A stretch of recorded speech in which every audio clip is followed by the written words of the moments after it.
Mic check. 1 2 1 2.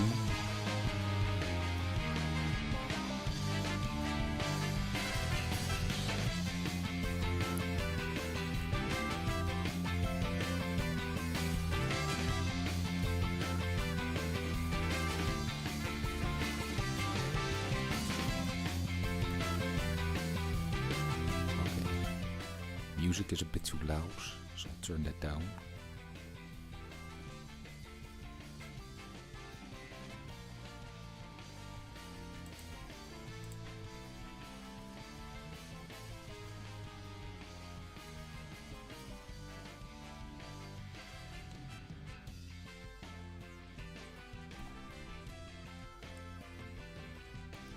Alright, check again.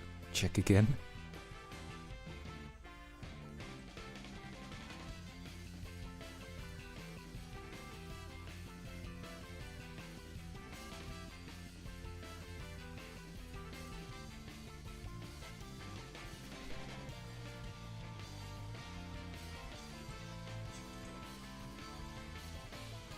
I think this is pretty good.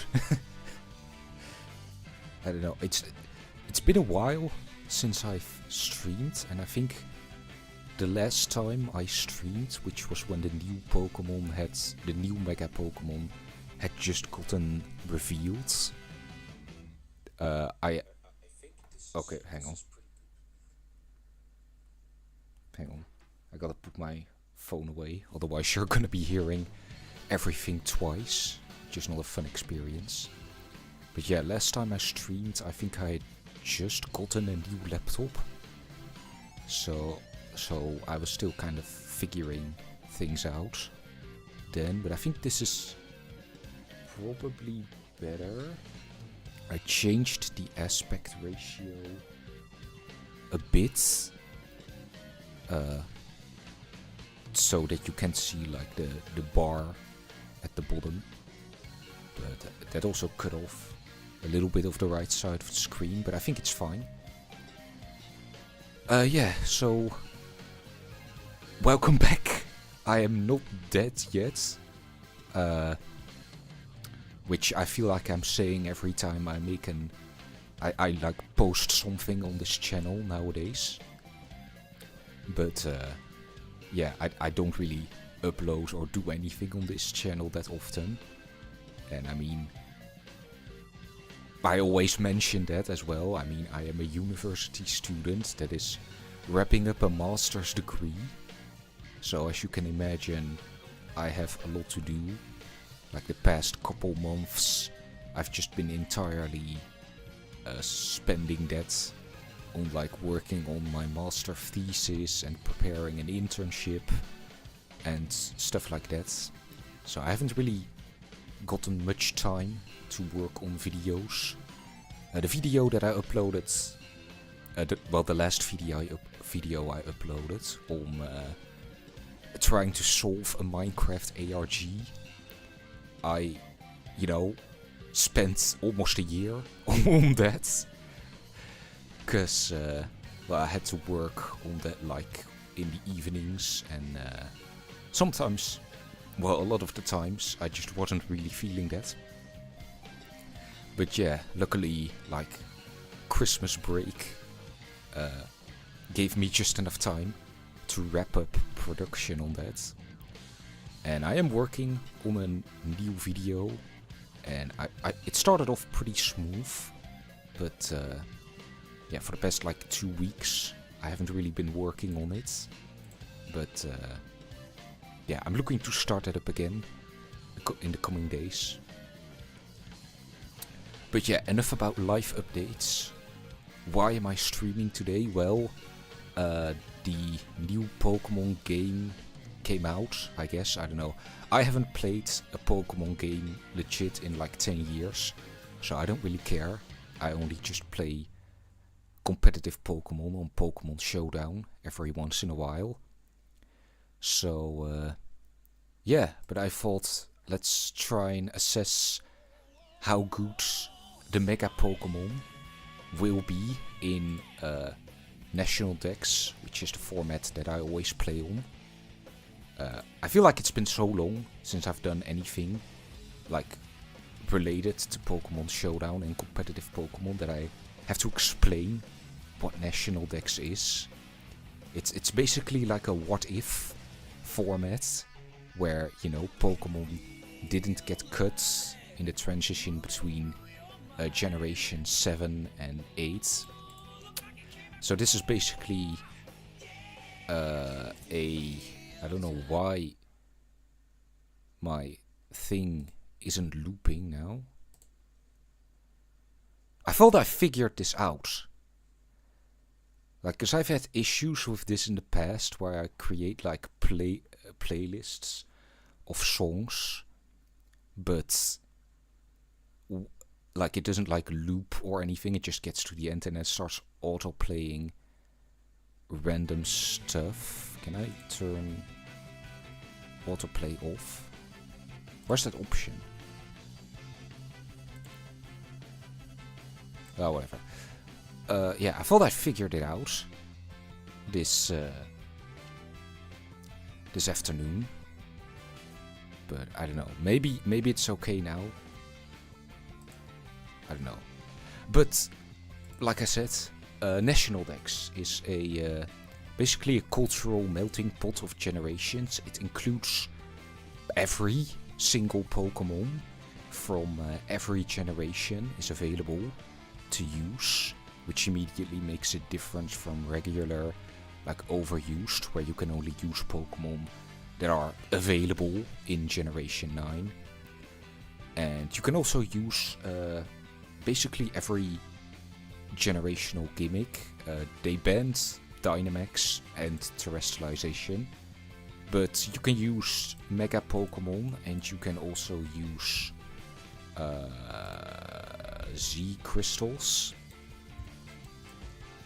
So yeah, and oh yeah, and like moves that were removed from Pokemon in generations 8 or 9, they like have access to them. Like National Dex includes every move that a Pokemon has had access to at some point or another.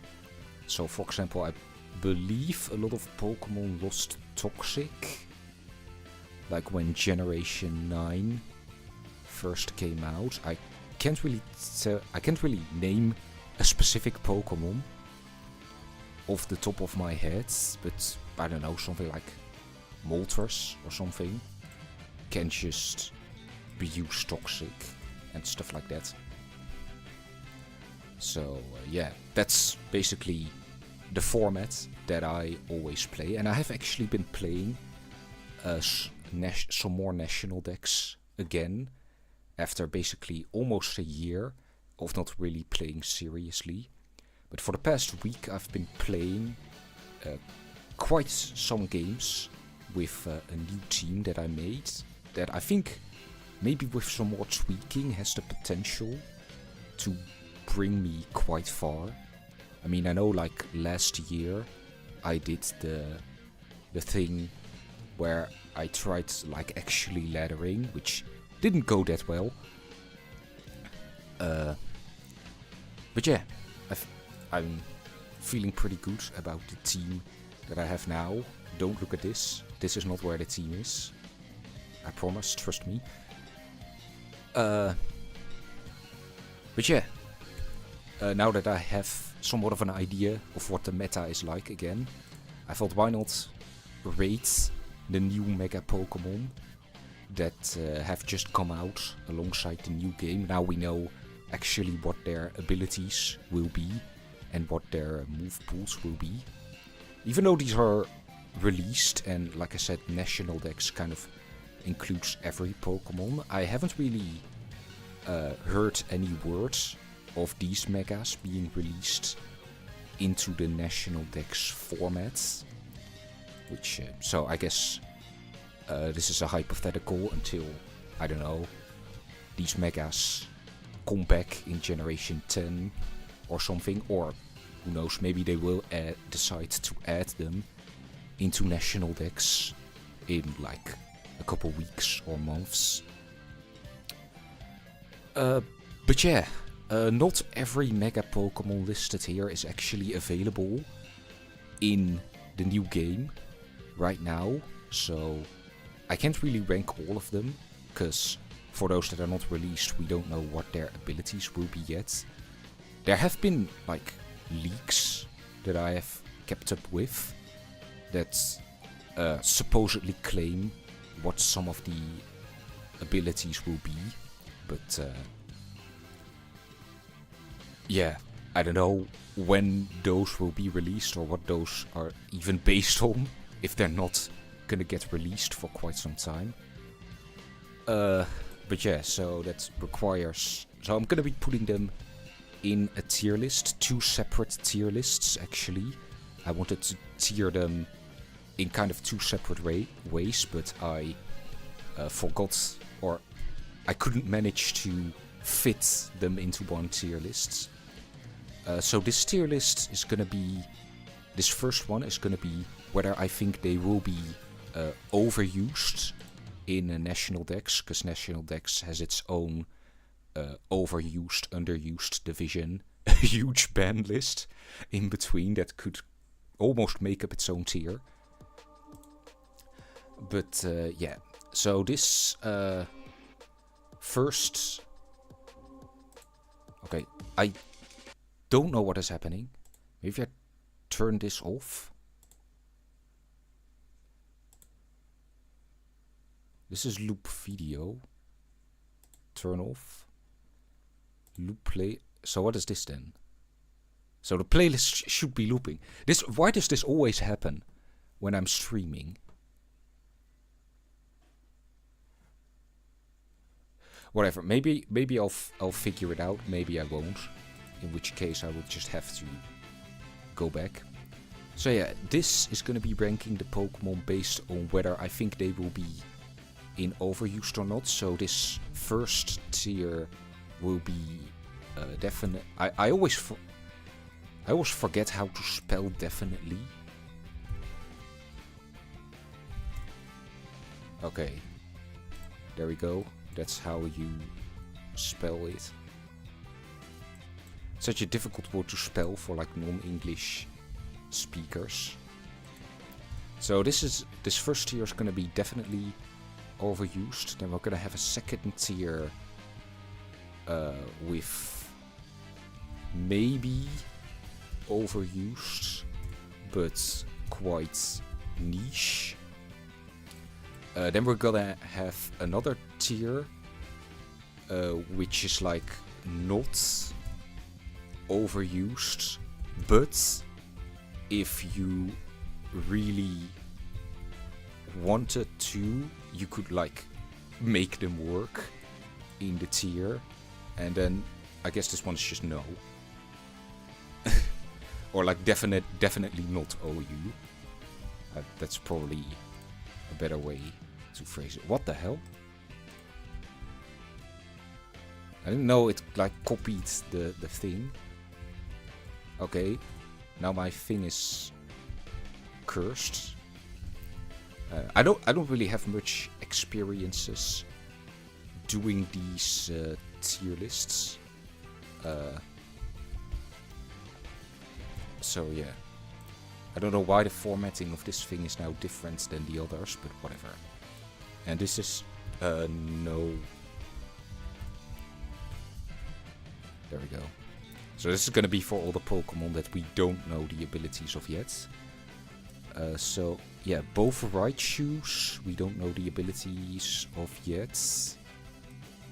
Not for these guys. We know you. Don't know you. We know you. Not you. Not you.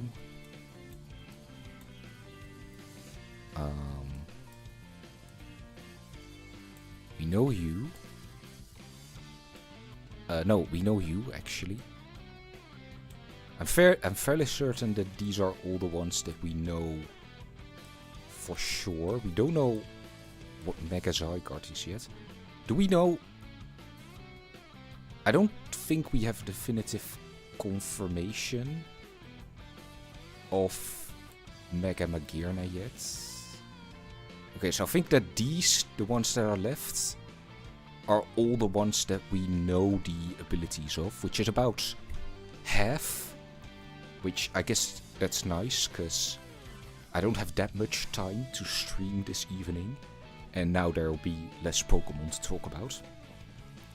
So yeah, and this one, like I said, I wanted to tier them in 2 different ways. So, yeah, and then so the second way that I wanted to tier them. There we go. This probably looks a bit better, but though probably would be better to like swap these around. Yeah, whatever. Nice colors. So the other way that I wanted to tier them, which actually there has been quite some like discussion about, is whether these Pokemon are actually better than their base forms. So that's gonna be an interesting discussion. So yeah. So yeah, same thing here. Why are these now in a different order? Know all of you. There we go. You all get in here.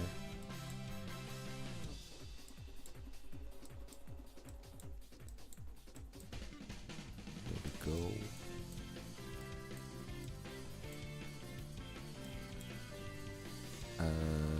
Yeah, we know all of you.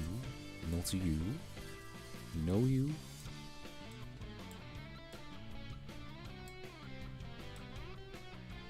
And then we don't know you. Is this right? 5, 4. What the?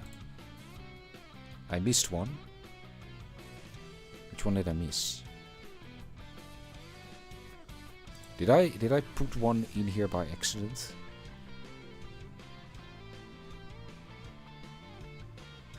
Oh yeah, we know your ability. There we go. Okay, so now it should be fine. Okay, so this one is so this top tier is gonna be definitely upgrade. This one is gonna be something along the lines of like upgrade, but not by much. Meaning, you know, using this like as a mega over the base form is like, you can do it, but using the base form instead is also like reasonable. This one is gonna be quite unique in that it's occupying a different niche compared to the base form. And then this one is why do I mega evolve this again? There we go. So yeah, this one should then probably be red. Oh no, get up there. No, wait, you should go down. There we go. Yeah, so we can make this like green and this one a little bit lighter green. No. Why do I keep clicking it? Alright, and this one can be like blue, I guess. I don't know. Alright, so after almost half an hour, I feel like we can finally start. Alright, so let's just go like at random. Let's start with like Mega-Clefable. So this thing because I actually made like a short about this, about how this could potentially be much worse than base Clefable, because basically it gains a flying typing and it doesn't have heavy duty boots. So I was like, if this thing is not gonna have magic guards, then well, then it's literally worse than base Clefable. And the early leaks, some of the leaks that I saw, were not promising. They were saying that this thing was gonna get Misty Surge, which is crazy, because it's a flying type. So it would set up Misty Terrain, but that actually wouldn't benefit from Misty Terrain itself. Like at that point, you might as well not have an ability. But luckily, it didn't get Misty Surge. It actually gets as an ability. It didn't retain Magic Guards, but instead it got another Mega ability. So it got Magic Bounce. Right? Let me look that up. Clefable. I'm fairly certain I know most of these guys. So does it say what the Mega's ability is? Okay. Something. Yeah, I can loop the video. But for some reason I can't actually loop the playlist.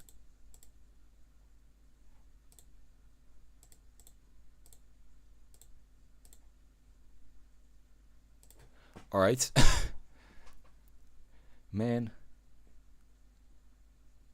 I had it working this afternoon, but now for some reason it's just not doing it. But yeah, it gets Magic Bounce, which is definitely better than Misty Surge, though I still wouldn't say it's a better ability than Magic Guards, cause like it can prevent Stealth Rock and other hazards from being set up, and it can prevent itself from being statused once it has Mega Evolved. But like if it gets statused before it Mega Evolves, or if Stealth Rocks are set up before it Mega Evolves, it's just gonna be devastating for it, which is a restriction that base Clefable with Magic Guards doesn't have. So, like, comparing the stats, like I said in the first stream, it does become much more offensive. So, like I said, offensive Calm Mind sets are definitely gonna be better. Also because it gets bulkier. But yeah, like the added flying typing, now making it vulnerable to Stealth Rock, are like yeah, are just pretty devastating for it. And like the typing on itself is not the worst, like Fairy Flying. I don't think there is a Fairy Flying Pokemon in National Dex overused right now. You have like Enamorous, but I don't know where that's hanging out. Rarely used. Oh. Especially because I feel like this thing just straight up outclasses Mega-Clefable, because it like, this is basically a more offensive version of Clefable, but this is an even more offensive version of the same thing. It has like a higher speed. It has the option of like using physical attacks, and like even this can't hack it in overuse. I feel like with this you'd often see like a Choice Scarf or Choice Specs. So yeah, with this thing, if you're gonna use it, you're probably gonna be using like Calm Mind. Did it get like any crazy moves? Because this is the Champions Pokédex. So I don't think it got many new moves. Maybe they got some moves back that were removed from Scarlet and Violet, but like I said, National Dex already has all the moves by default. So yeah, I feel like you're gonna be running like Calm Mind, Moonblast, maybe Stored Power. And does this thing get Roost? Because like, I guess it does have just Recover or like Soft Boiled or whatever. So yeah, I also read that they changed how some moves work. So for Moonblast, for example, it now has a 10% chance of dropping the special attack stat instead of 30 like it once was. So yeah, but I don't think it got any new moves that it has never had access to. At least none that are really significant. I guess did it have Focus Blast before? Oh, I guess it did. I don't think the move sets have updated yet on Pokemon Showdown, since it still shows them as like illegal. And you know, the game has been out for less than a day. So I think we can be reasonably sure that these are the base Gen 9 movesets with then all the additions of past moves. So I feel like maybe you would run something like this, like Calm Mind, Moonblast, Stored Power, or you could probably drop Stored Power for a Soft Boiled, like Fighting and Fairy is pretty good. Like you guard against Steel types. I guess you could also run something like Flamethrower against like Corvic Knight. Or like, does it get any ground moves against Heatran? No, just hidden power ground. So yeah, I don't know. It could. Yeah, I don't know. And again, like even like pairing it with something like Tapu Fini isn't gonna do anything, because like it still is a flying type, so it's not gonna get affected by Misty Terrain, so it can just get status. Does it even get substitute? Yeah, basically everything gets substitute. So I feel like you're probably gonna wanna run this set and yeah, spec into defensive like this thing suggests, because its speed is pretty low, but its bulk is decent, so you can probably lift some hits. Because can we does this work with the calculations? Oh, does it actually work with the new megas? Oh yeah. Alright, so what are like some common moves that this thing can see getting thrown its way? Ferrothorn like sometimes runs like Gyro Ball. Yeah, and I guess without fire coverage, it still gets hit hard by Focus Blast. So yeah, you do need multiple boosts then to kill it. Or I guess you can just hit it once and then Moonblast it. But if you had like Gyro Ball, does one of these sets have Gyro Ball? Gyro Ball. Yeah, here, see? Like, not investing in speed is gonna help with that. So, yeah, I think I'm gonna put this guy in the not overused, because Clefable itself is currently not in overused, it's in underused. And for the aforementioned reasons, I don't think that this Mega is like enough of a shot in the arm to get it there. So I'm gonna put it in not overuse. But if you really want to, you could make like the Calm Mind set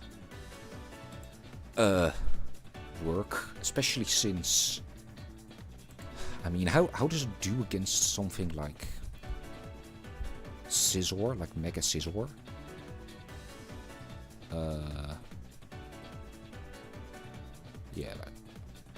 Yeah, Bullet Punch. Like, this is maximum physical defense investment, and like Bullet Punch still like KOs you, or 2-8 KOs you a lot of the time. So yeah, I don't really see this thing hacking it in overused, and compared to its base form, like I said, I do think the base form is generally better, but I think this thing still has enough going for it to be at least like this tier. Like I said, if you're using this thing, you're gonna use it offensively. Like, I guess you could keep it in its base form, but if you get like statused, or you can't remove Stealth Rock. But I feel like that's not really gonna work. Like, the optimal moveset is just gonna be so different that you can't overlap them that much. So yeah. Who do we go next? Let's just get the GOAT out of the way right now. So, Mega-Chandelure, probably my most anticipated Mega. Since Chandelure, if you didn't know, is my favorite Pokemon of all time. And, you know, the team that I've been laddering with may or may not have it. But, yeah, this is another one that is kind of disappointing, I have to say, as a Chandelure fan. So before, like, it came out, people were going wild over the possibility that it might get Shadow Tag, which was its Dream World ability in Gen 5 that never actually, you know, released for real. But no, unfortunately, it's this Mega keeps Infiltrator from base Chandelure, which I don't really know how to feel about that. I mean, bypassing screens is always nice.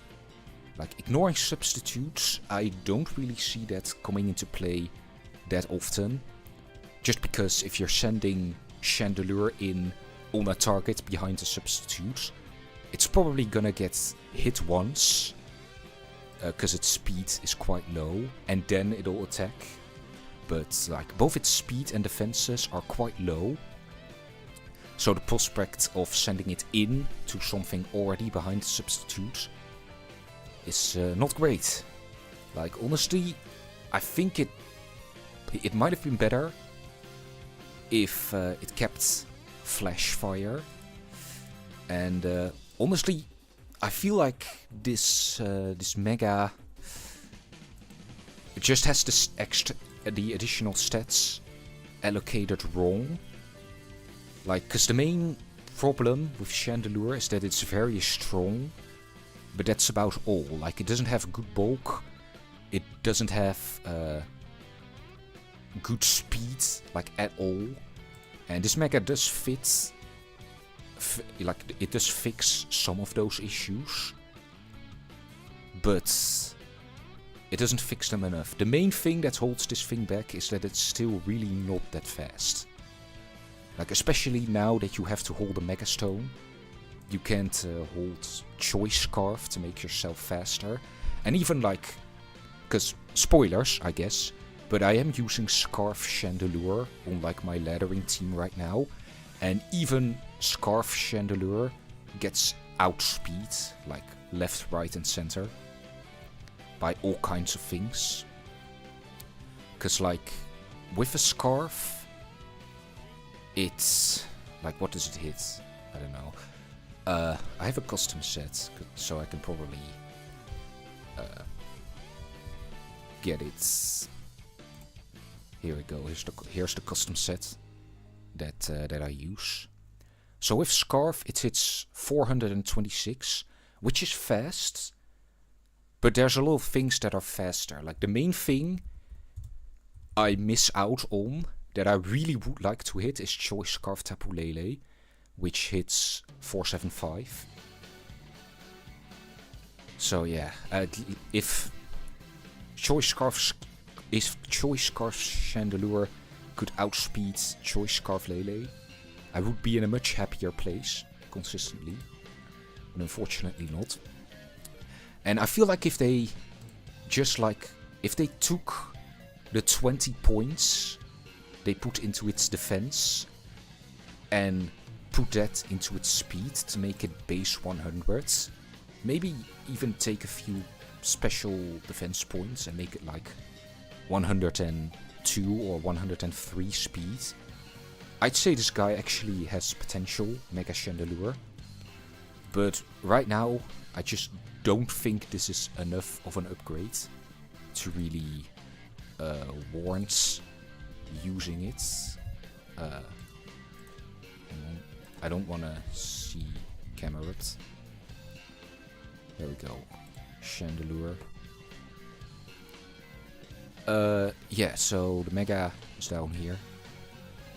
So yeah, it retains Infiltrator, like I already said. It does get a huge boost to its special attack stats, which I guess is nice. But at the same time, that's not gonna matter much when you're constantly being outran. Like I said, you can't even run Scarf anymore.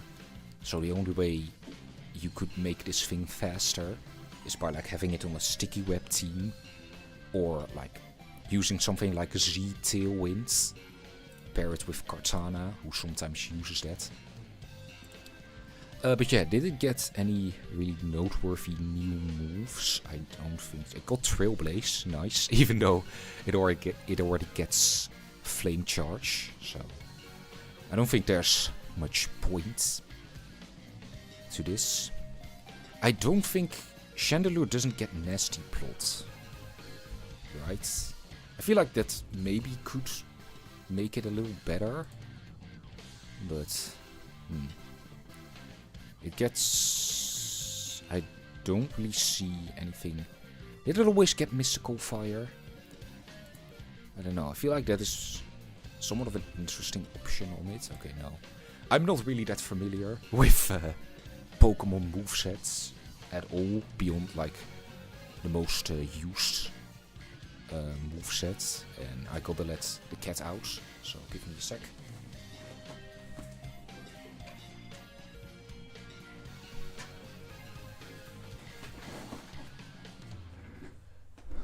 Alright, yeah, and for the rest, it doesn't really look like there's that many moves to it. So, yeah, I don't know. If you're gonna use this one,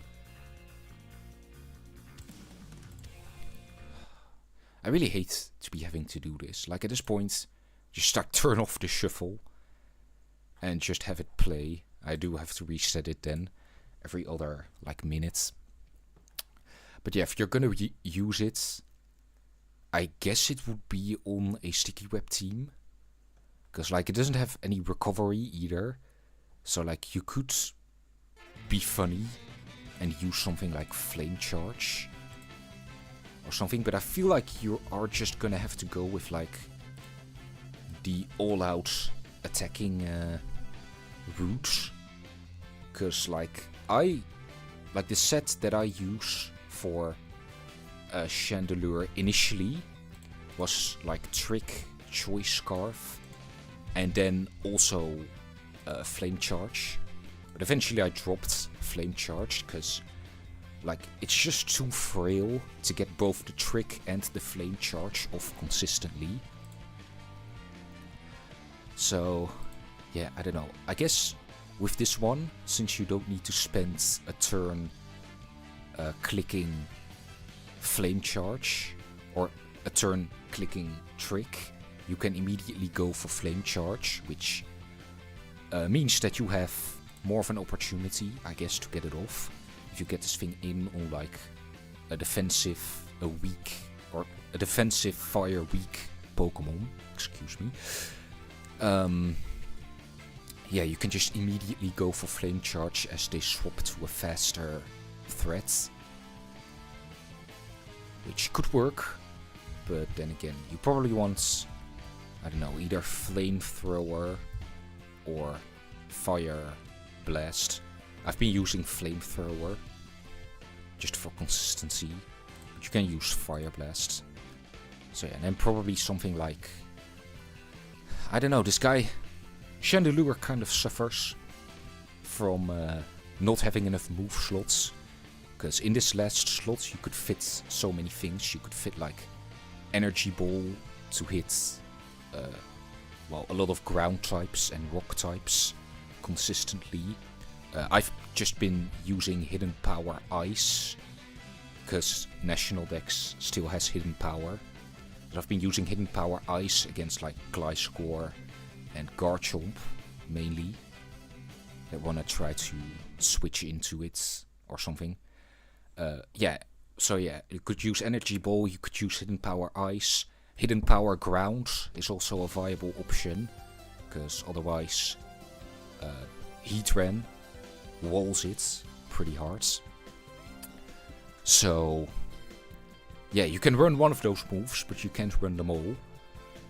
Which means you're going to be missing out on key threats regardless. And I guess you could drop Flame Charge if you're using it on like a Sticky Web team and make it an all-out, just straight up all-out attacker. No setup necessary. Yeah, so let's include like Hidden Power Ground and like Energy Ball and pretend we're using a Sticky Web team or something. So yeah, let's export this into the damage calc and just see. There we go. Right, Chandelure. So at +1, this guy does hit 459, which is faster than base Chandelure, but not that much faster. I don't know, going from base 80 to base 90, I feel like it does have some potential of outspeeding like new threats, because let's see. Right, so we've base 90 over here, so let's just get to the bottom of that. You actually outrun like speed boosted Great Tusk if you get like a Flame Charge off, which is kind of big, I would say. The Rotom forms. Hisuian Samurott, that's nice. Even though that does remind me that you could also use Hidden Power Fighting in that last slot against things like, well, Dark types. I was gonna say King Gambit, but King Gambit is banned in this format, so oops. Terrapagos at +1 as well.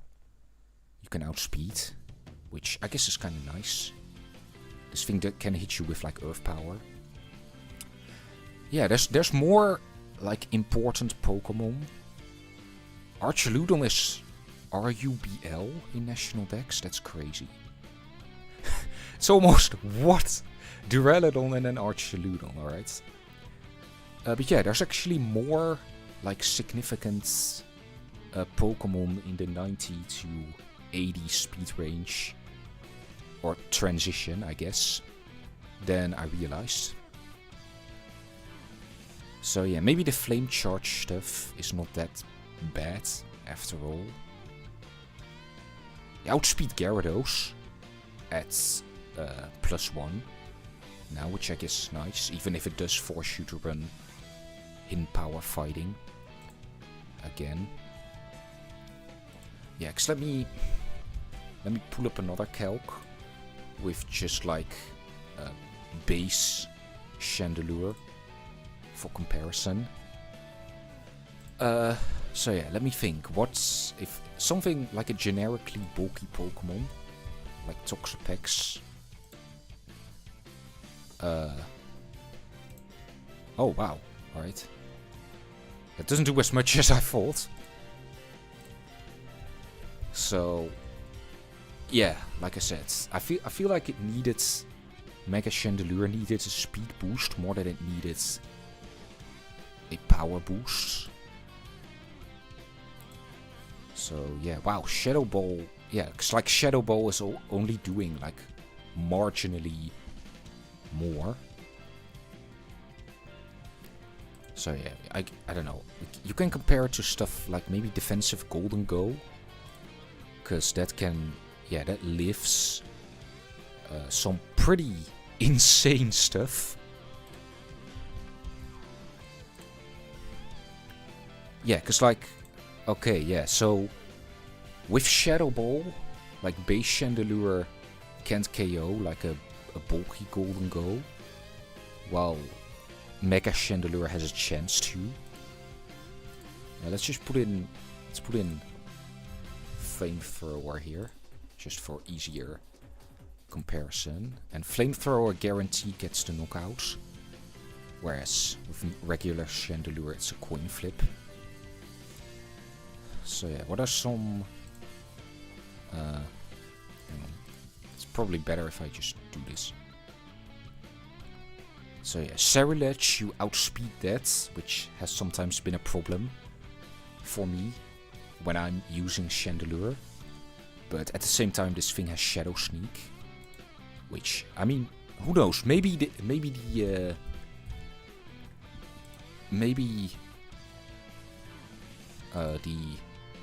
additional defensive points actually matter some when taking hits. So yeah, it actually does take a noticeable amount less from unboosted Shadow Sneak. I mean, if it gets a single attack or like Sword Stance off, then it's just curtains for both forms. But being able to more comfortably take something like that unboosted. Ooh, Clodsire. I want to see this, because this is a Pokemon that has stood in the way of Chandelure for multiple times now, as I've been like laddering a bit and trying to fine-tune the team. So yeah, I tend to often like trick Clodsire, but most of them are carrying black sludge, which isn't really that great of a trade.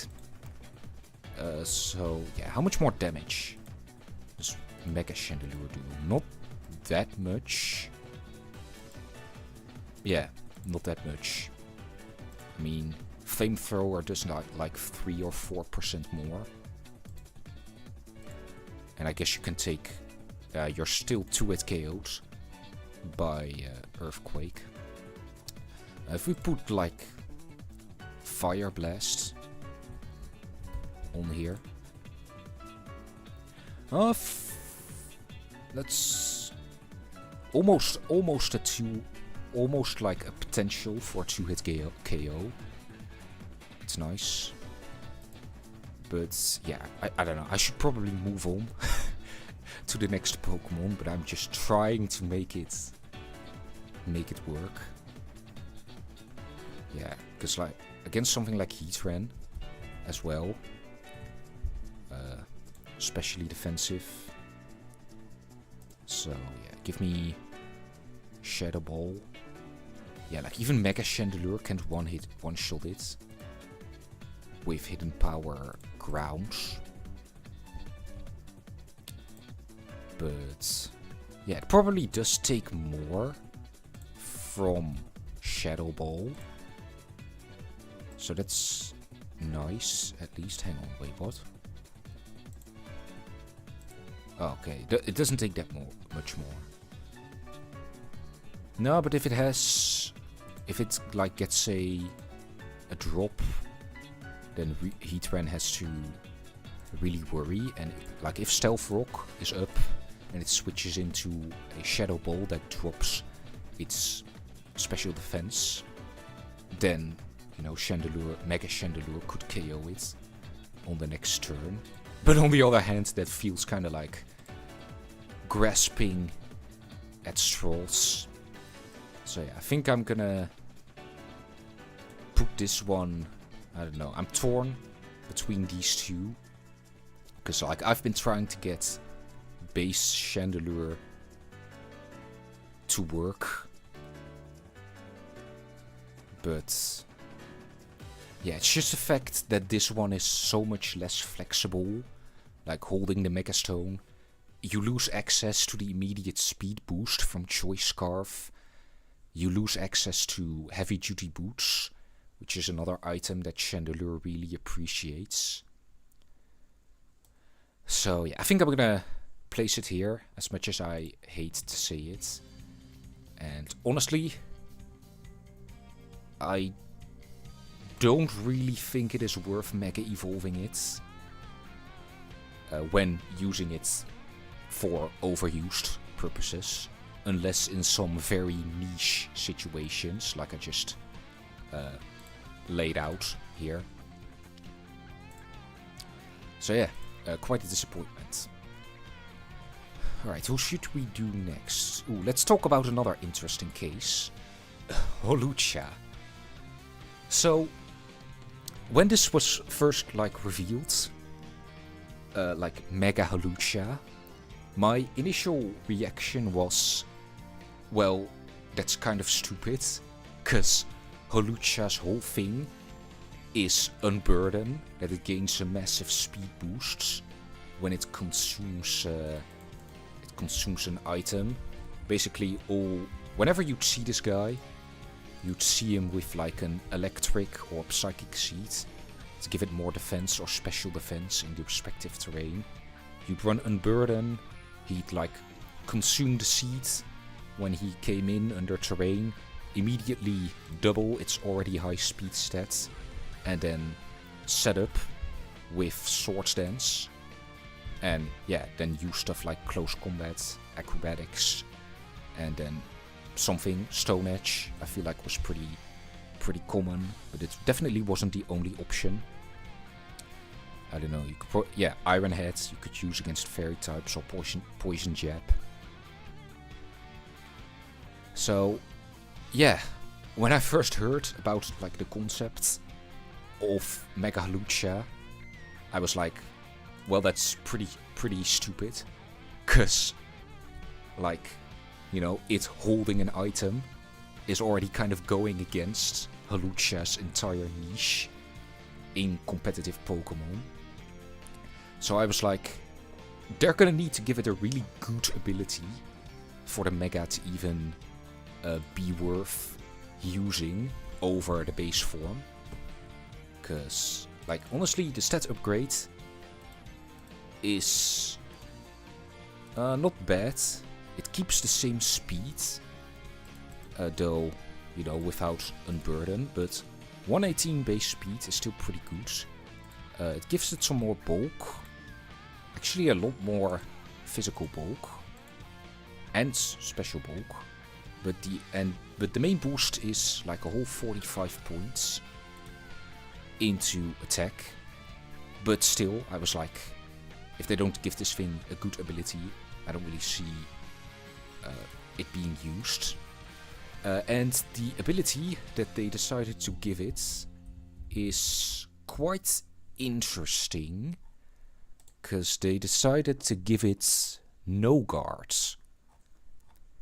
So basically what that does is basically make it so that it can't hit any or it can't miss any moves. So now it can start running things like high jump kick and not have to worry about missing. Stone Edge too really benefits from this. And yeah, I don't think there's any flying type moves that you really want to run that are less than 100% accurate. You have dual wing beat, but it was basically always gonna run like Brave Birds or like acrobatics. So like a set like this, kind of like a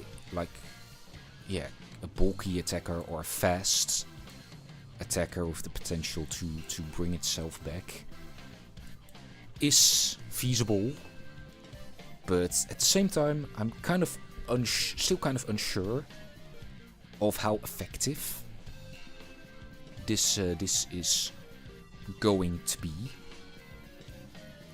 Yeah, like on the other hand, like 118 base speed means that without like the means to boost it, let's give it a speed boosting nature. So that's 368, which is high, definitely, but I feel like without any way to boost that speed, you're still gonna be outran by a lot of common choice carvers, which regular Hawlucha had the privilege of not needing to worry about. The higher defenses definitely make it easier to set up something like Sword Stance. But at the same time, like, you could run something like Drain Punch to really like make use of the extra defenses and you know, get health back. But at the same time, then you're not really using you know, your ability. Like, you're only using it for Stone Edge, which 100% accurate Stone Edge is pretty nice, especially since I feel like the most common answer to Hawlucha was something like defensive Zapdos, which not being able to miss Hurricane Stone Edge on that is definitely really big. But yeah. Yeah, and like I said, the main, like the let's export this set for now, because I really want to see what this increased attack power actually does for it. Because gaining 45 points in an offensive stat is pretty wild. Like, I feel like we haven't really seen that very often, unless it's like completely, you know, completely flipping a defensive Pokemon to an offensive Pokemon, like they did with, I don't know.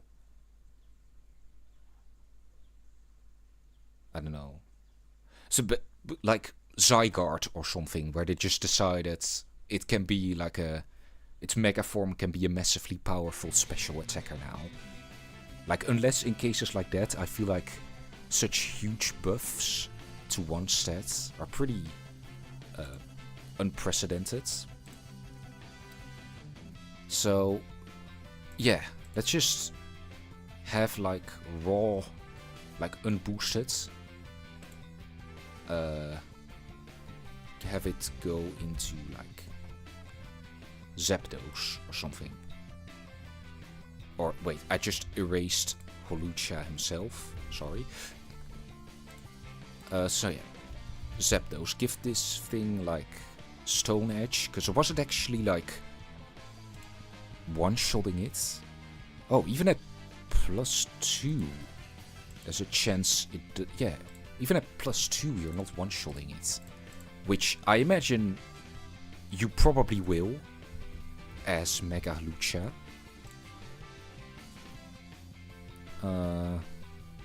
Let's see, +2. Okay, not always, but a majority of the time. Wow, even like High Jump Kick and Brave Bird do over half. Like, let me... If you like switch a Landorus Therian into this thing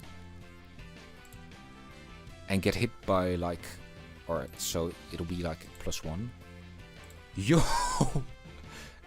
If you switch your Landorus Therian into this thing, you might still get 2-hit KOs, especially if Stealth Rock is up. Yeah, guaranteed after Stealth Rock. Wow. Because, like, how does that compare to base Hawlucha? Like, how much of a difference are we really looking at? Where's the set that I used? Alright, so +1.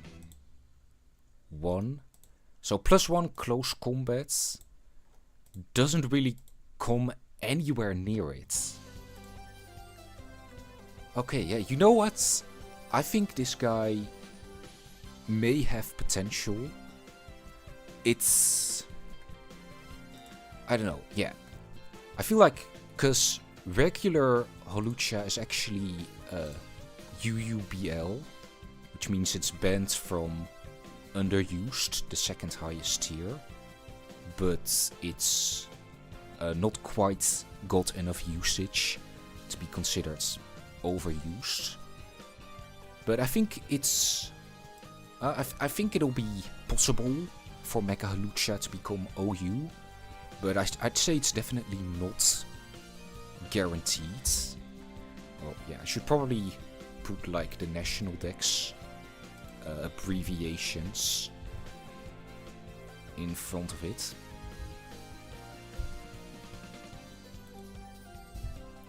There we go. Just so if people like take a screenshot of it, they'll know what I'm talking about. But yeah, and in terms of how it compares to its base form, I'm kind of torn on this as well. Like I'm kind of torn between these two. Because on the other hand, Hawlucha I feel like fits more on like hyper offense teams. Though, I don't know, I guess it could also fit on more bulky teams. As like not as offensive teams as like the final Pokemon that comes out and just sweeps you, akin to things like King Gambit. So yeah, but I feel like Mega-Hawlucha, because it's not as fast, will definitely be on more bulky teams compared to regular Hawlucha. Especially since it also has the possibility, or well, it's not Stealth Rock weak, and it has the possibility to heal itself through Drain Punch and Roost, which, I mean, I guess regular Hawlucha also occasionally runs Drain Punch. I've definitely seen that before. But yeah, for now, I think I'm gonna settle on an upgrade, but not by much. Like, if it was faster a little bit to compensate for losing Unburden, I definitely put it in here. But right now I'm gonna settle for this. Alright, what are we covering next? I don't know, there's a lot of interesting cases to talk about. Let's just get some out of the way that I don't have too much to say about. Like Chimecho. Regular Chimecho is not good. Is it even like listed, or is it just straight up like ZU? Oh, it is actually rarely used, which is the same tier as Chandelure. You know, like, I don't know, what does this guy even do? I think I've seen people use this thing sometimes as like a screens setter, or like a Trick Room Pokemon, like a status spreader. More of a utility Pokemon than a true defensive Pokemon, because its stats aren't that great. Its typing is okay, especially with Levitate. But like, Knockoff is a real threat for it. And now they have introduced Mega-Chimecho. Or I guess also Mega-Chimecho, because they added steel typing to it. So yeah, I don't know if this thing gets any notable moves. I just realized I'm covering like almost all of the Pokemon whose name starts with C first. It's kind of funny.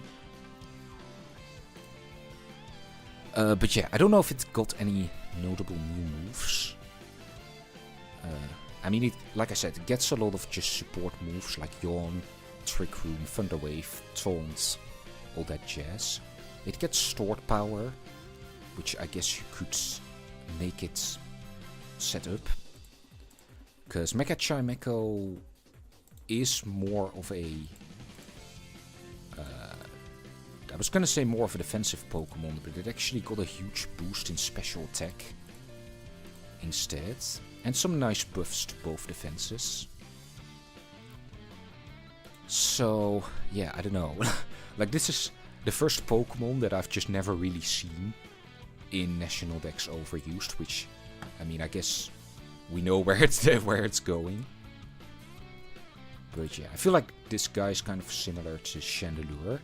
Only this guy does get the Steel typing, which is really nice, especially in combination with Levitate, which it actually retains as an ability when it Mega Evolves. So, yeah, I feel like that may help it more with offensive roles like Calm Mind. It gets Draining Kiss, which is pretty nice, especially since I don't know if it gets any other types of recovery. Does it get like Wish or something?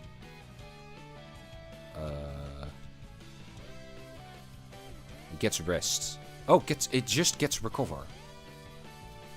Okay, wow, okay. This thing may have some potential. Maybe not like in overused, but it's definitely not as bad, I would say, as I thought it was going to be. I think the main thing is, if you have like Calm Mind and Recover, what are you gonna run as attacking moves? Because, I don't know. I feel like you could... Actually, no, you can't use Expanding Force on like a Psychic Terrain team, because it's levitating. So, yeah. Yeah, you could use something like Psyshock or Psychic Noise. And then something else. You could run like a Steel Stab, but I feel like Steel Stab moves are some of the most like passed upon stab moves. So yeah, you could also then like run something to deal with counters, like I don't know, you could even run like Signal Beam to kill dark types. Yeah. Or like assuming you can you know, use this properly in National Dex, like the combination of this and something like Hidden Power, the combination of Psyshock and something like Hidden Power Fighting is not that bad. Even though, oh no, wait, I was gonna say like Pokemon introduced after Generation 7 in National Dex don't get access to Hidden Power because, well, like I said, National Dex includes every move that a Pokemon has historically had access to, and Pokemon from Generations 8 and 9 have never had access to Hidden Power. So yeah, you could use something like this, like a set up guy, or you could use like a more general, like bulky support set akin to its base form in RU, because it does get some useful support moves like Future Sight, Psychic Noise, like status moves and stuff like that. Yeah, Knockoff as well.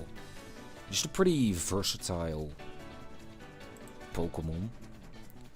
So I would say, I don't know. I would say this is our first like Mega that is a definite upgrade over its regular form. But in terms of viability in National Dex OU, I don't know. I kind of want it to fit in the same camp as Chandelure, since they're both like RU Pokemon. But their roles are kind of different. And yeah, I mean, this guy is pretty bulky and has access to recovery. So you know what, I think I'm actually gonna place this guy ahead of Chandelure. Like, you could make this work in National Dex OU maybe on a good day. Yeah. Yeah, because like the reason Chandelure is down here is because regular Chandelure, I feel like just offers more versatility. Like I said, with Choice Scarf, Heavy Duty Boots. With this guy, you weren't gonna use like Chimecho in overuse anyway. So like, you know. But yeah, enough said about that. What's another Pokemon that I probably won't have much to say about? We can talk about Mega-Drampa. So, Mega-Drampa is also kind of an interesting case. I feel like I say that with every Pokemon. But some of the early leaks that I saw said that this guy was gonna get Drizzle, which was actually interesting. I mean, it would fit its design because it does look like a storm cloud.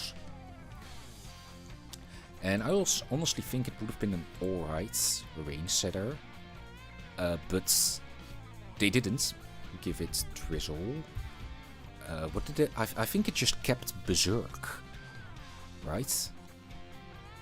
Yeah, it just kept Berserk.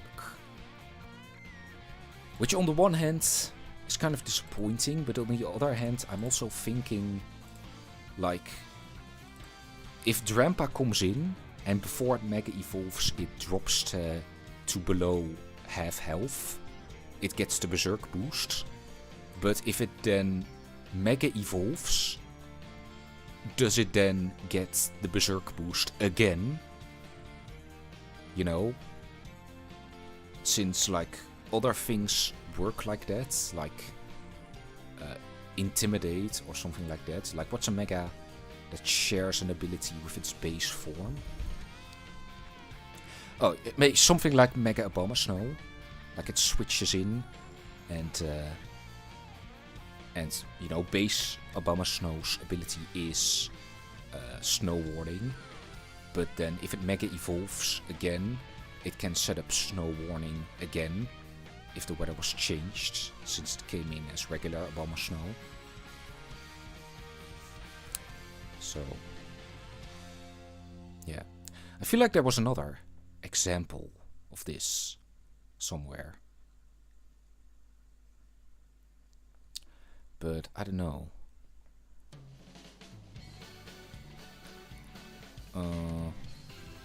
Yeah, no, I don't know. I must be misremembering. But yeah, honestly, it got more powerful, it got a little bit more bulky. But I don't know, without a change in ability or type, it kind of seems like just like your bulk standard Mega Evolution that is just the Pokemon but slightly stronger. I always forget this thing gets Tri-Attack. It's such a weird move. But yeah, I don't know. This thing has like so much special coverage. It gets like Ice Beam, Thunderbolt, Flamethrower, Earth Power. Like, this guy has basically every good special coverage move under the sun. But yeah, I don't know. You can use like Calm Mind, probably. Yeah, you can make it, I don't know, a little bit more defensive with Roost, Toxic. I don't know. It kind of just seems like it'll just do what regular Drampa does, but better. And regular Drampa doesn't even do anything, it seems like. Yeah, so it has historically kind of been used as a Calm Mind sweeper. So, which basically means this thing is going to do the same thing, but just better. Like, use Draco Meteor and Hyper Voice. Honestly, not bad stabs to have. And then maybe probably like Roost or something, if you want to, for longevity, or just like another yeah, move. Where is it right now? Because, like, if I can't find anything on it, it must be pretty low. It's also in RU. Okay. Yeah. Not a lot to say about this guy. I don't really see this thing making much waves in overused. Maybe on a Trick Room team. Why do I have two regular Drampas? Yeah, maybe on a Trick Room team you could see this because of its low speed. But, like, even then, you know, regular Drampa with choice specs would probably just be better in that situation, unless you're planning to set up. But, like, setting up under Trick Room, I feel like that's not really considered a very good idea, because you already have so few turns. So you want to do damage. So, yeah. It's gonna join Chandelure, I think. I don't think there's any way this thing in its current form, as it is gonna make waves in overused whatsoever.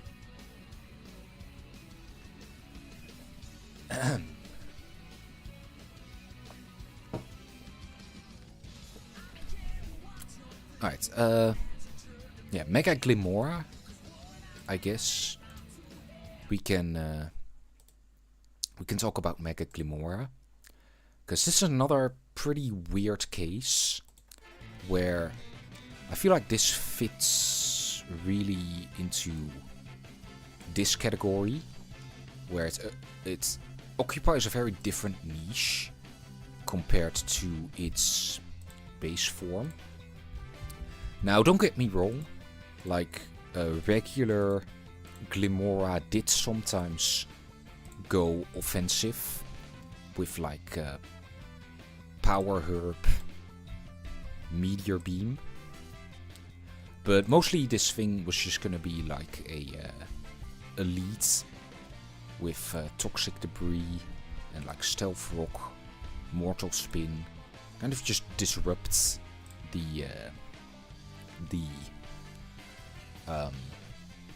disrupt the opponent's lead and get the like mostly offensive teams off on a good note. But yeah, this guy is more of an offensive powerhouse, especially because of its ability. Because this guy actually got a pretty good ability for an offensive Pokemon. Because it got adaptability. Which is actually really good. Like, especially on a Pokemon with this high special attack stats. Yeah, and it's fast as well. Like, and also this guy, it could make itself faster as well, because it has Rock Polish. I feel like I do want to look at Nihilego, because these guys are kind of pretty similar. Like, they share the same typing, they're both offensive. Nihilego is a bit faster, but Glimmora is a bit stronger. So yeah, I feel like there's that aspect, that it might share some niches with Nihilego. But yeah, this guy has... Oh, it doesn't... I thought it got Nasty Plot. Nihilego... Oh, Nihilego doesn't get Nasty Plot? I thought it did. Interesting. Alright, but yeah, you can run like... I don't know, I don't think this guy gets really a setup move beyond Rock Polish, but you could still use something like Rock Polish, cause like... Oh, okay. Whoops. Yeah, cause like National Dex. Okay, so there's none for like offensive variants. Okay, here it is. Yeah, so they mostly just like... Yeah, like I said, it did sometimes go offensive, but it was never the main goal. Like, even the offensive set runs like Mortal Spin and stuff like that. So it was always kind of secondary. Whereas I feel like with this thing, the offense is the point. So yeah, you could definitely run Rock Polish.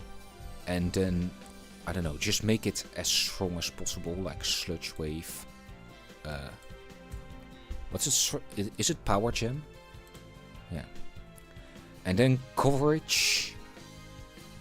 I don't know. It's kind of the same issue as with Chandelure, where this like stab combination inherently has a lot of answers. Heatran once again comes to mind. Something like Landorus may also do okay against it, as well as like flying steel types, like maybe Corviknight. I don't know, I'm gonna probably run some damage calculations in a bit, see how it stacks up. But yeah, you'd want like Earth Power mainly for Heatran, or Dazzling Gleam. But yeah, nothing really to hit stuff like Corviknight really hard.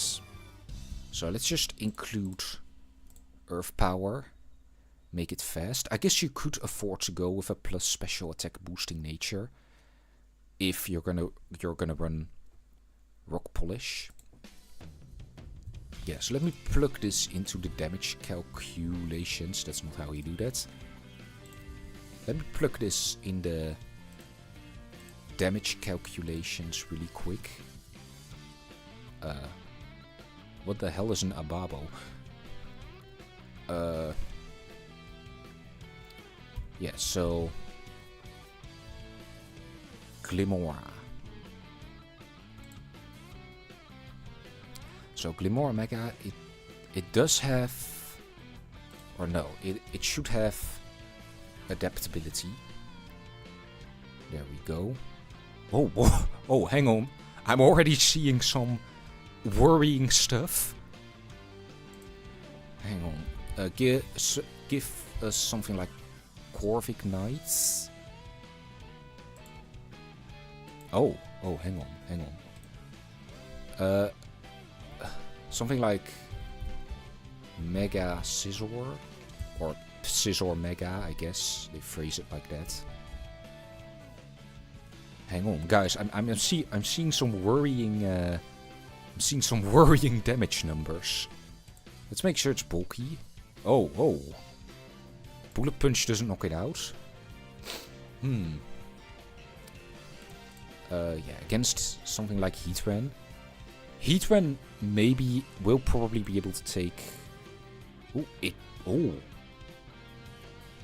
Oh, hang on, guys. We might have a good Pokemon on our hands. Wait, let me look through the OU list right now. Alomomola. Wait, it should be on this side. Yeah, Assault Vest. Okay, Assault Vest Alomomola. The first one that can survive more than 2 of its hits, but still, this is a lot of damage that it's doing. Clodsire. Oh, Clodsire. Clodsire is gonna be a real problem for this thing. Oh, I am in the wrong tab. Yeah.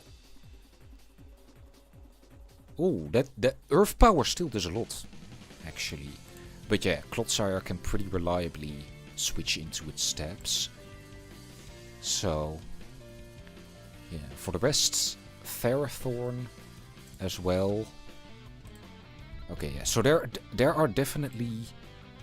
I'm in the wrong tab again. I'm just gonna close this one until we need it again. Okay, yeah, Ferrothorn can also take it decently. So there are definitely defensive Pokemon that can stop this thing. How does it do against Gliscor? Because that's often a pretty annoying Pokemon. This is pretty specially defensive, and it still gets 2-shot. Yeah, like after Stealth Rock, it probably can't even switch into a Sludge Wave.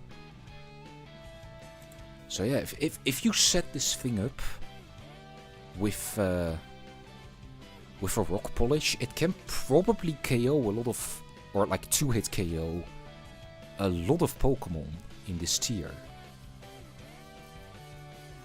So yeah, how does it take something faster, like Iron Valiant? How does it take its hits? Like a close combat? It actually takes a close combat pretty decently. Oh. Yeah, Pokepom gets hit. Yeah, honestly, the coverage for this guy is not that bad. Like the poison and rock combination. Tinglu probably is another issue for it. Toxapex. I don't know. I feel like it's pretty strong earth power that you're being hit with. Yeah. So yeah, honestly, I feel like this guy has potential. Like Glimmora itself is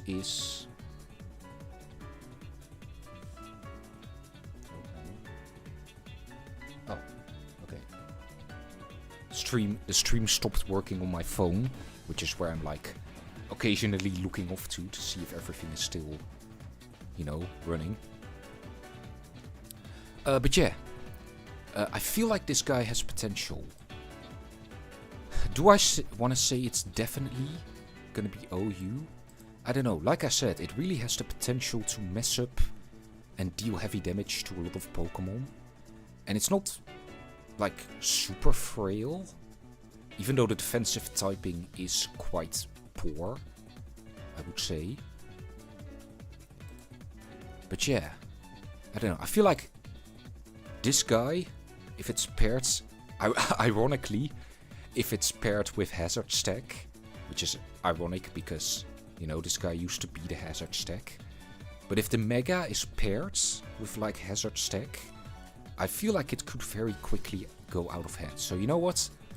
I'm willing to take a gamble and say that this guy is gonna be National Dex overused. And I already filled kind of this one in. So yeah. I'm not 100% sure on it being OU, but I think it definitely has some potential. Like, did you see those damage numbers? And the stream is constantly like stuttering on my phone. So I don't know what that's about.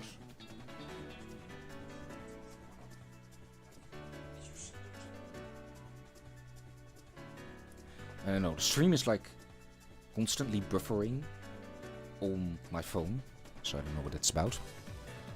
But yeah, I should kind of get a move on, since I'm taking a lot more time than I'm allotted on these Pokemon. Should we just get like the trash bin duo out of the way? So, Mega-Victreebel. Already a Pokemon that I didn't have super high hopes for, because I don't know, like it's Victreebel, and like the stats didn't look super impressive. Like it's got a little bit of the, what do they call it, the Hoenn syndrome in there, because like there's a lot of Hoenn Pokemon that are designed as like mixed attackers but have like no speed to back it up. So yeah, it got stronger, it got a little bit bulkier, but overall, what did I say in like the original stream where I first took a look at this thing? I said something along the lines of like, I don't know if they're gonna like have it retain chlorophyll, because I feel like that was gonna be like the best case result, right? It's retaining chlorophyll and like just being a straight up upgrade, because like how else were you gonna make this thing work unless you give it something like I don't know, Grassy Surge, or some insane ability, like some insanely useful ability like that. However, what they decided to give it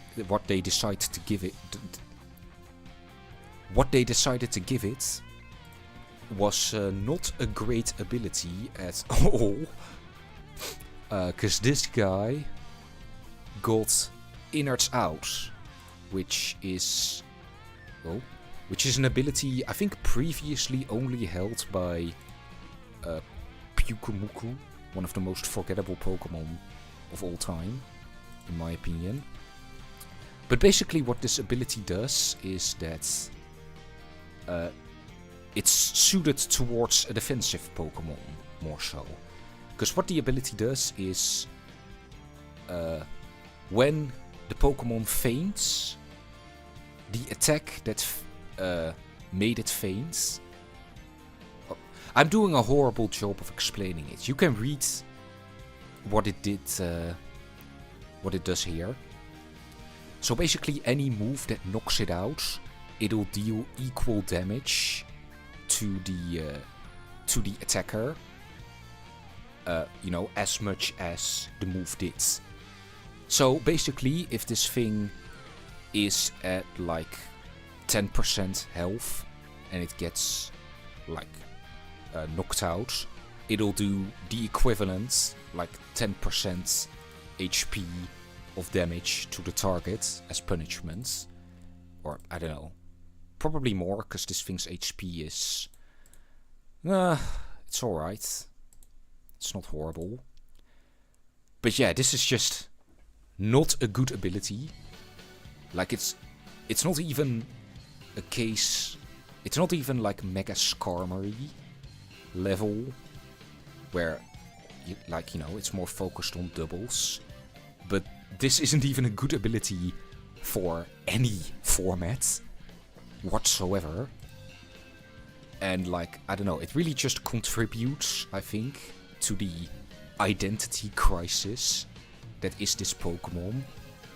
Like, as one person on Reddit, I think, I saw a post, as they so eloquently put it, what does this thing even do? Cause like, looking at this stat spread and the ability and like the move pool and the typing, you don't really, if you're not experienced with competitive Pokemon, you will have no idea what this guy's role would be. And I feel like that's kind of the worst place to be in. So yeah, let's make this one quick. This one is it's staying here in this tier. This guy's definitely not making it to an OU game unless someone wants to get really funny. And I feel like it's gonna join Chandelure in the tier of why do I Mega Evolve it? Because I feel like regular Victreebel is already like one of the worst Pokemon. And I just realized the reason why all of these Pokemon are rarely used is because I think National Dex doesn't go below rarely used. So that's kind of on me.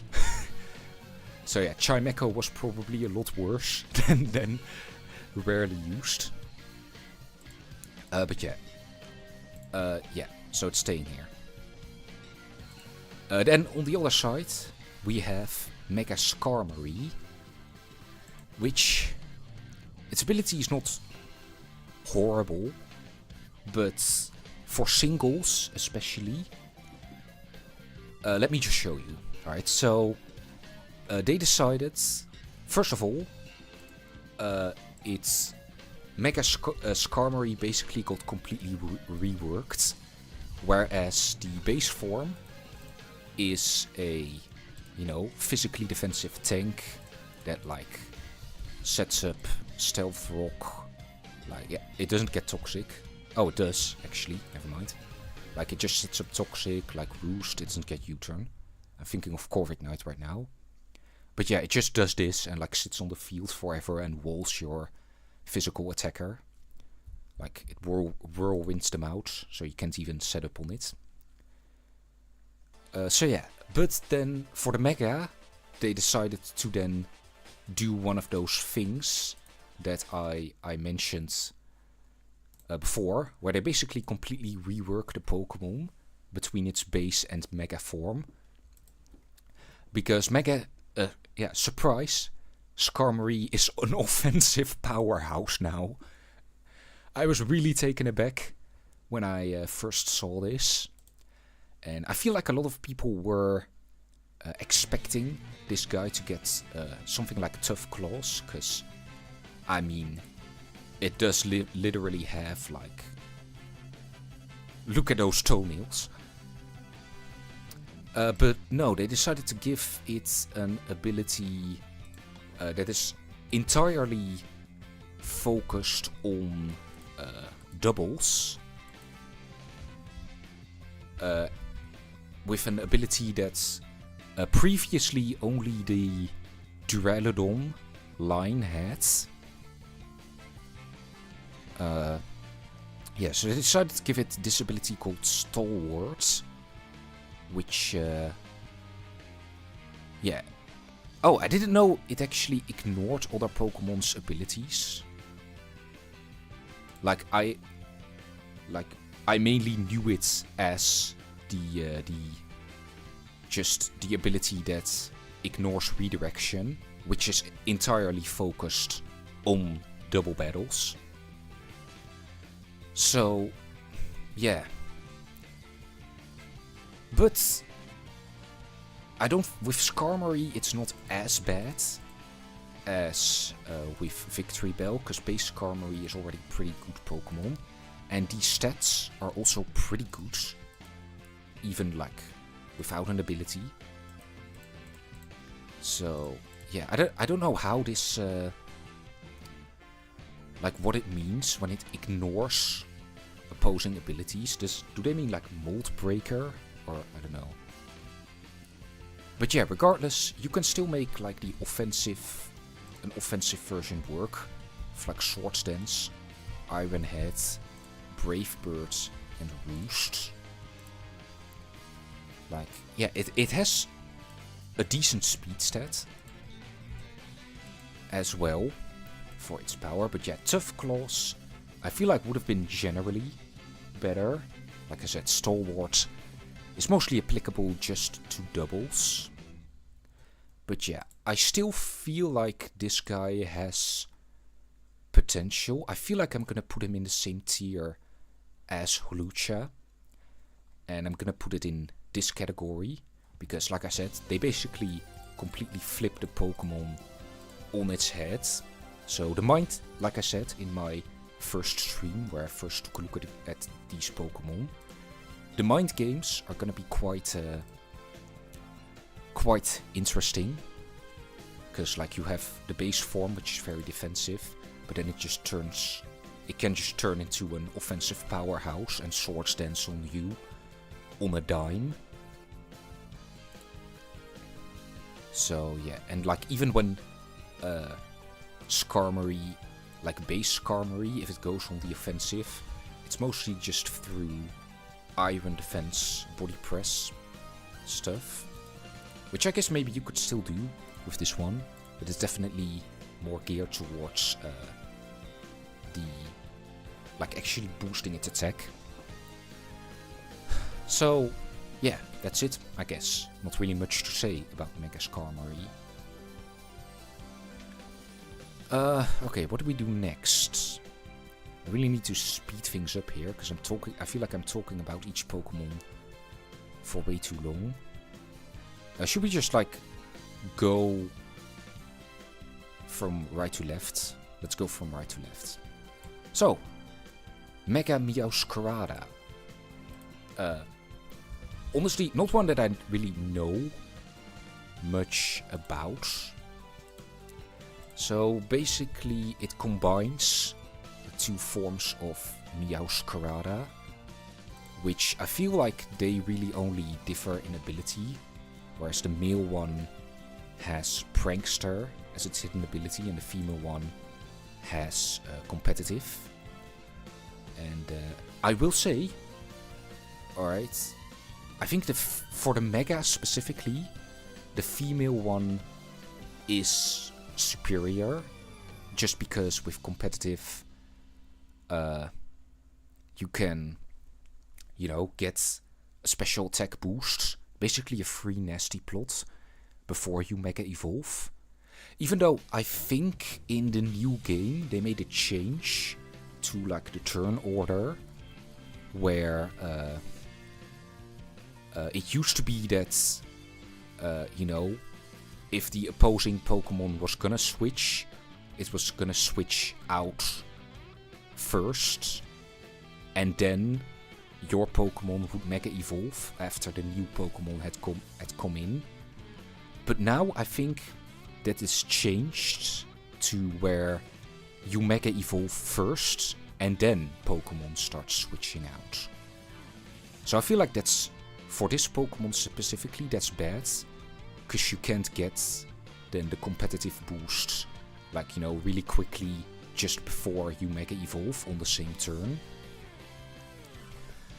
But yeah, this thing, it's fast, it's strong, it can use Expanding Force, unlike Mega-Clefable. Or, no. What was I Wait, which Mega was I talking about? Klefki, that's the one. Unlike Klefki, it can actually use Expanding Force, and it has a very interesting ability. How good is it? Well, it's kind of up for grasp, because you won't know what ability it has until you Mega Evolve it, because they decided to give it Trace. Which, honestly, it could have been a lot worse, you know? And yeah, I don't know if it really got any moves. It got Trailblaze, which I think a lot of Pokemon have started getting. But yeah, this is another Pokemon that I really don't see often. I'm getting flashbanged. I should probably turn on the lights in my room, because it's starting to get dark.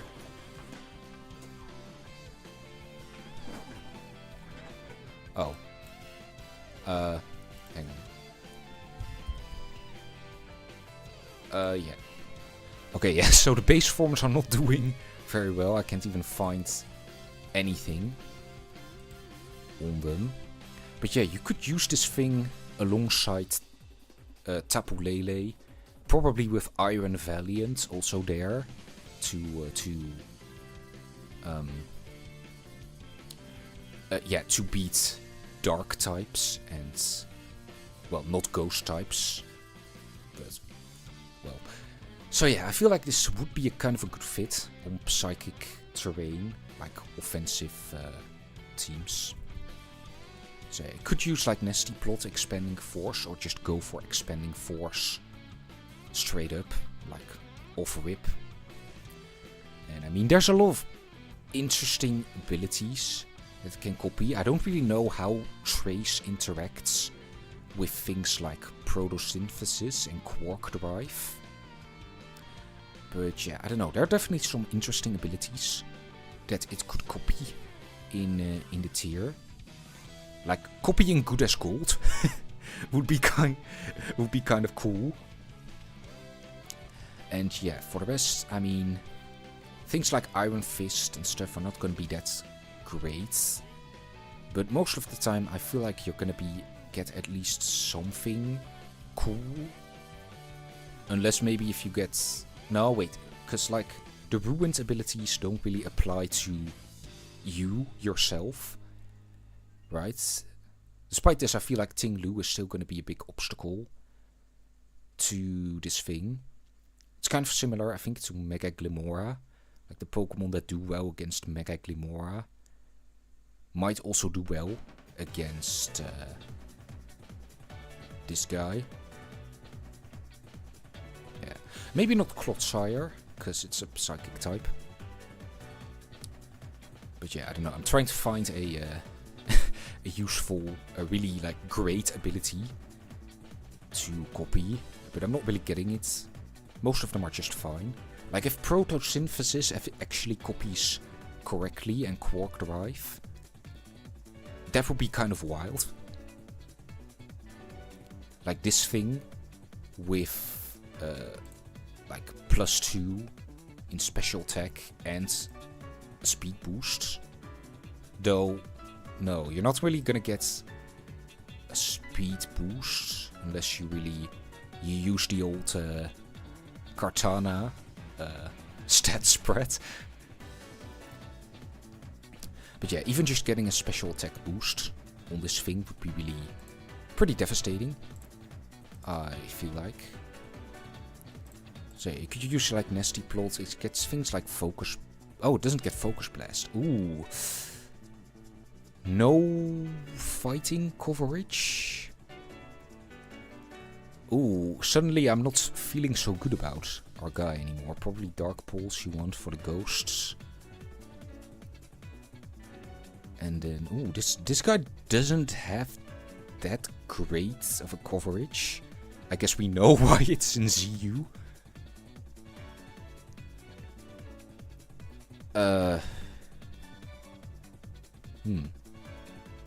Yeah, the more I look at this, the more I'm like, maybe Hidden Power or maybe Expanding Force is spam, is all this guy can do.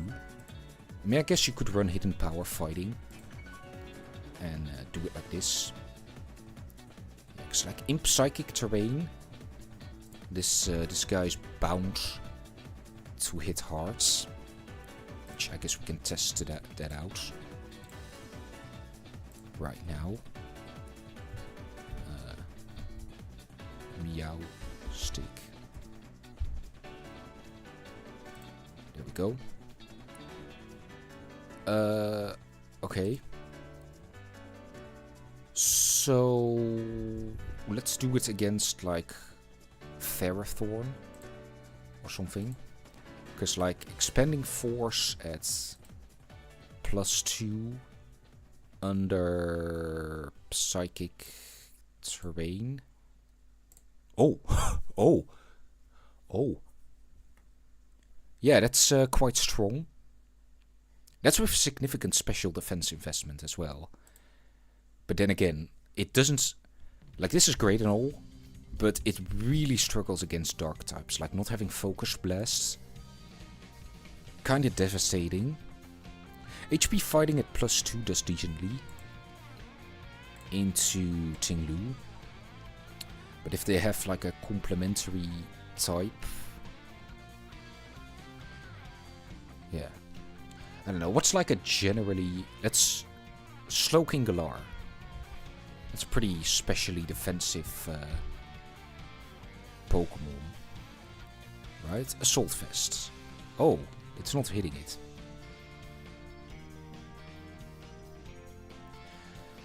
I don't really know about this thing. I think it is definitely an upgrade over the base Meowstics. But in terms of making it work in OU, where is it?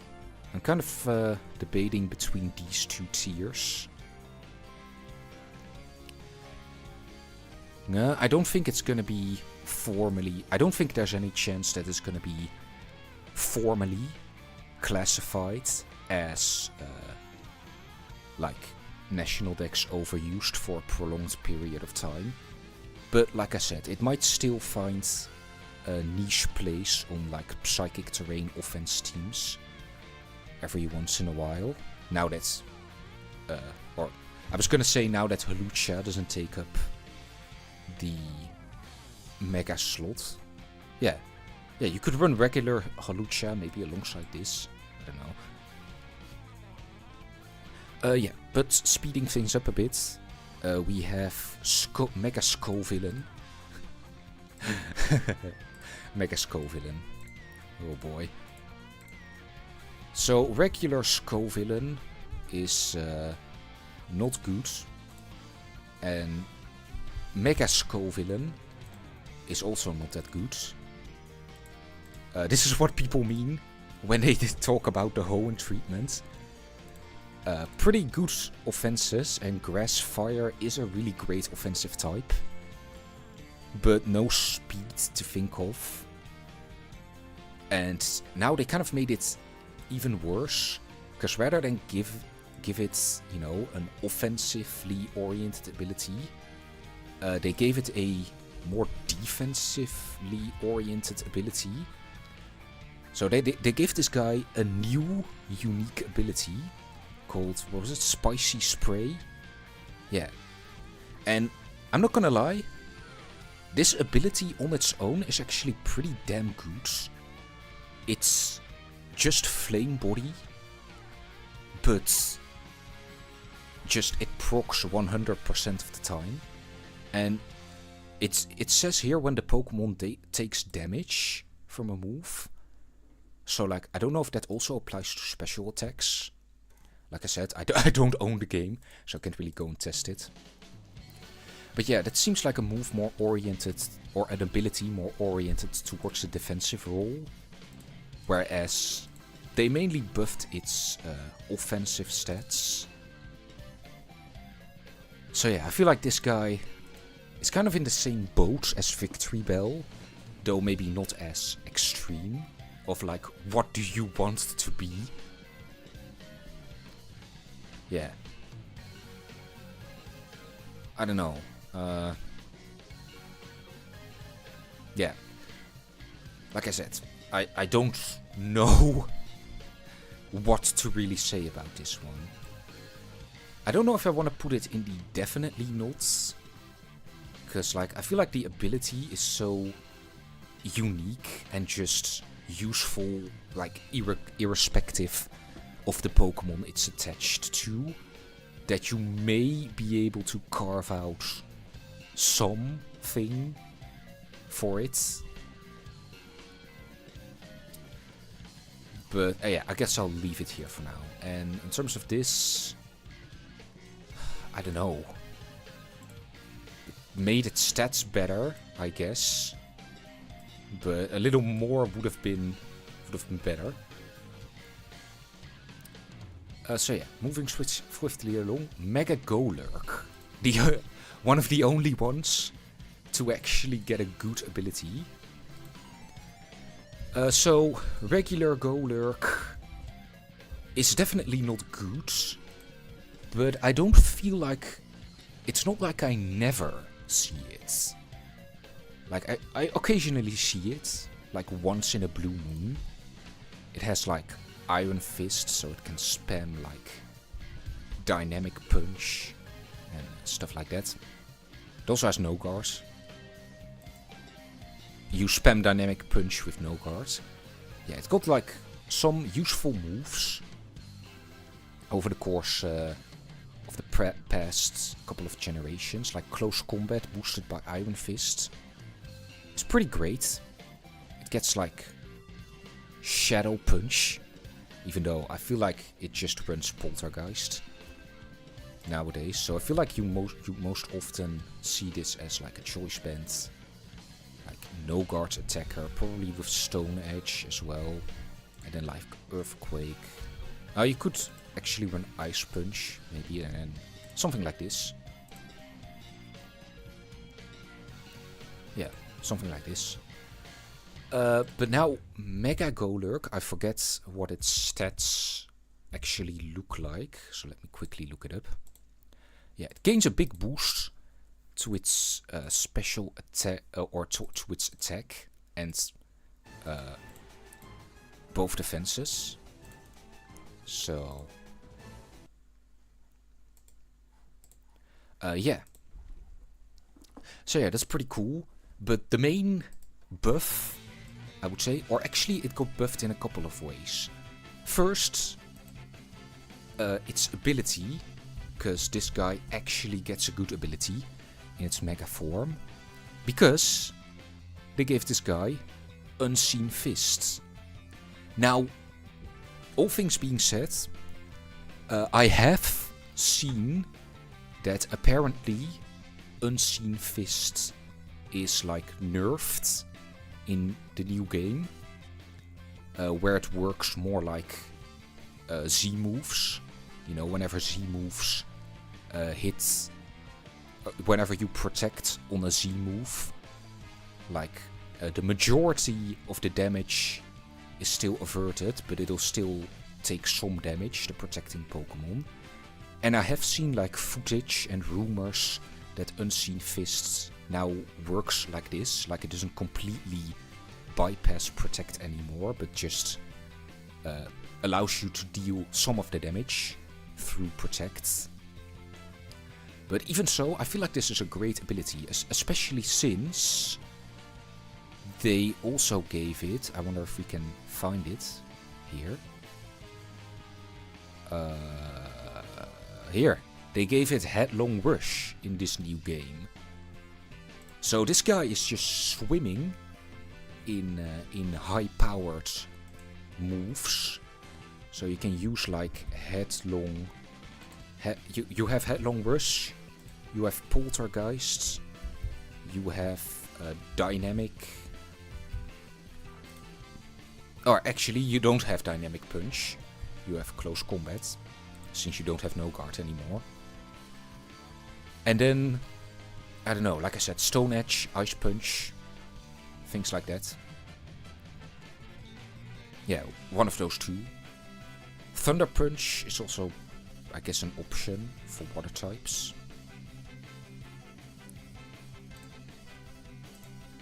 Yeah. It's not very fast, but it has decent bulk.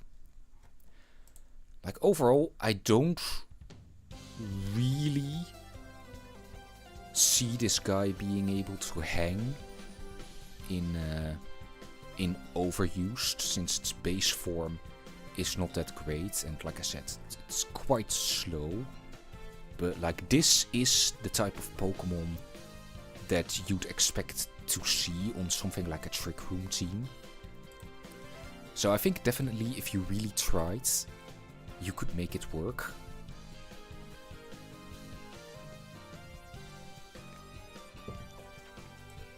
This is the wrong tier list. It's definitely an upgrade, I would say. And yeah, for this one I feel like I'm gonna put it here. Like, its stats, I don't know, I still feel like it's too slow. It does hit hard. I kind of want to see how hard it hits. Yeah, so like Ghost and Ground, what would you answer that with? Ghost and Ground. Like Dark, probably like Tinglu again. Did I import this? Yeah. So Golurk. Yeah. Tinglu. Yeah, yo! I did not expect it to two-shot Tinglu with Headlong Rush. Yeah, it's really a big upgrade, I would say. Headlong Rush, plus it can protect. Like, so even stuff like Alomomola, which was annoying to physical attackers like Golurk. Yeah, also almost always two-shot by Headlong Rush. Wow. So yeah, like I said, I don't think it's going to be a staple of OU. Just because its base form is pretty underwhelming. And you know, it didn't get that great of an upgrade. It definitely did get a good upgrade, but like I said, the archetype of its base, or like the way it's naturally set up through its base form, I feel like still hold it back a little bit. But if you wanted to make it work, I feel like you definitely can, as like a really strong all-out attacker. Alright, next Chestnaught. I think... What did this guy get again in terms of ability? Didn't he just keep bulletproof? Yeah, I did get bulletproof. Yeah, honestly, that's pretty decent ability. I don't know, Chestnaught, I feel like, is a Pokemon that is pretty versatile. I just deleted it. Yeah, Chestnaught is a pretty versatile Pokemon, but it isn't really good enough at any of its rolls. But the Mega does give it a few notable boosts.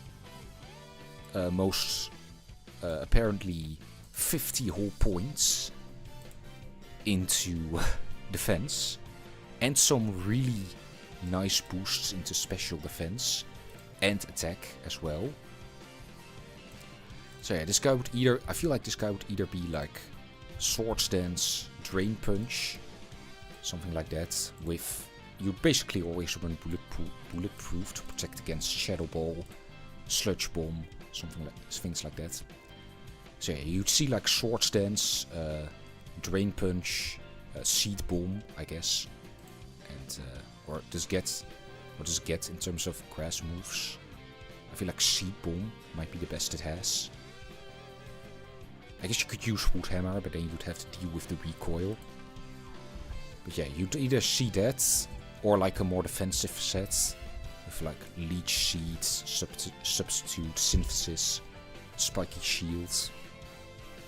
And I feel like with the big boosts in its defenses, that is definitely, or like the defensive variant, I feel like is definitely better suited to the stat spread, but the increased defenses also means it has an easier time setting up Sword Stance and will effectively recover more with Drain Punch because it both hits harder with the move and the defenses means it takes less damage in general. So yeah, it did lose speed, but I don't know, on a Pokemon like this I feel like that's not that bad. So yeah, I don't know, I don't often see Chestnaught, but I will say these are some pretty significant boosts. And flying, I mean, flying I don't think is a super common attacking type. Like you have a lot of flying type Pokemon, but for example Mega-Charizard Y doesn't often use flying type moves. Dragonite occasionally uses Z-Fly. Corviknight doesn't really often use flying moves, neither does Gliscor. Moltres and Zapdos occasionally run Hurricane. But I feel like it's definitely lower priority compared to everything else they want to fit, like Volt Switch, Toxic, Roost, sometimes Defog, U-Turn for Moltres and Volt Switch for Zapdos. So then you have Tornadus Therian. Yeah, and that's it. Like the quad weakness to flying is always gonna hold it back in some ways. But you know what? I think this guy can go here. I feel like it definitely has a chance to be overused with this Mega. And it is definitely an upgrade over the base form.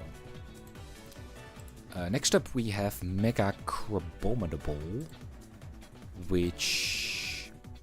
What did this guy get again? There was a leak that it was gonna get either Defiant or Contrary, which was definitely interesting. Like I was like, what is it gonna do with Contrary? Like raise its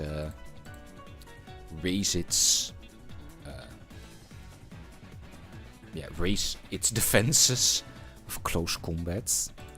But I think it instead got Iron Fists, if I remember correctly. Yeah, Iron Fist. So I guess that's nice. I think that does also affect its signature moves, Crab Hammer and Ice Hammer, which is pretty good. Like having a 100 base power. Oh, it's not 100% accurate, but still it's nice. Close combat hits hard. Definitely, like, not the worst ability.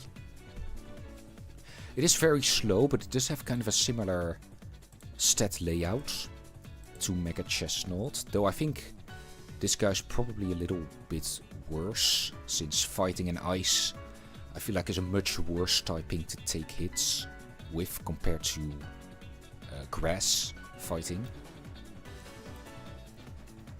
But yeah, you could definitely like, well, do something similar with Chestnaught, with like Bulk Up, Drain Punch, and then I guess you could use Ice Hammer since it has pretty low speed anyway, and then something like Earthquake.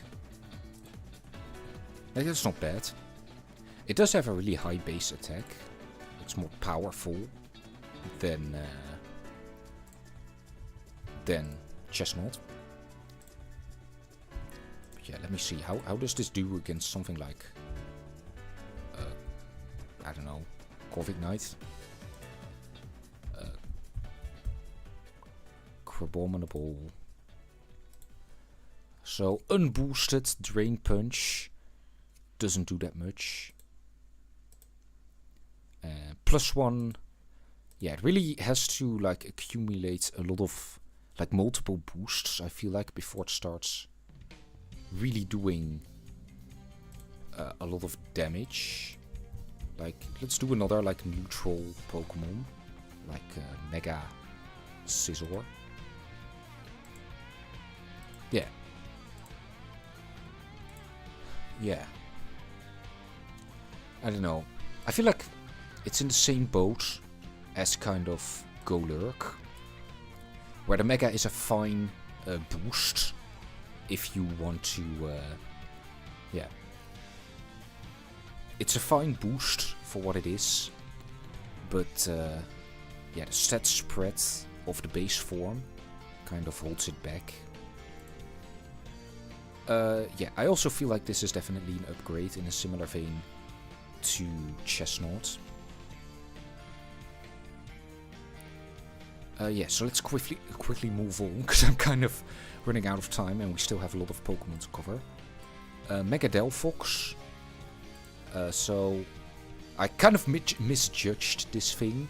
I said it wasn't gonna be very good, but I didn't really take Psychic Terrain into account and what it could do with it. Because like it does gain a huge boost in its offensive capabilities. Like, this is a really nice stat spread to have. This is a stat spread that got, like, honestly, this is pretty close to the stat spread that got Flutter Mane banned. Like, I'm only now noticing this. Yeah, dude, it has almost the same speed and even higher special attack. Yeah, I definitely underestimated this Pokemon. Yeah, they did indeed give it Levitate. I feel like people were expecting this to be to get either Levitate or Psychic Surge, and people were kind of people would have lost their minds if it got Psychic Surge, because those expanding forces would have been hitting. But even though, yeah, like I've said a couple of times before, I misjudged this Pokemon. Because, like, this is really fast. And with Nasty Plot or Calm Mind, you could go either or. Like, fire moves are gonna be hitting really hard. Like, it can't use Expanding Force because of Levitate, similar to Mega... what was his name? Chimecho. I'm already forgetting about him. Yeah, you could just use like Psychic or Psyshock, I guess, if you really want to mess up something like Blissey or Chansey. Where's Psyshock? There we go. And then probably just round it off with Focus Blast. The quintessential psychic attacking setter. So yeah, let's plug this into the damage calculator and see what kind of horrific things we are going to see. So yeah, let's do the bane of all psychic type attackers, Ting Lu. So at +2, Focus Blast doesn't quite knock it out, but probably puts it in the range of a fire move. So there's already one out the window. Clodsire. It's weak to Psychic, but it does often use Unaware. Oh. Whoops.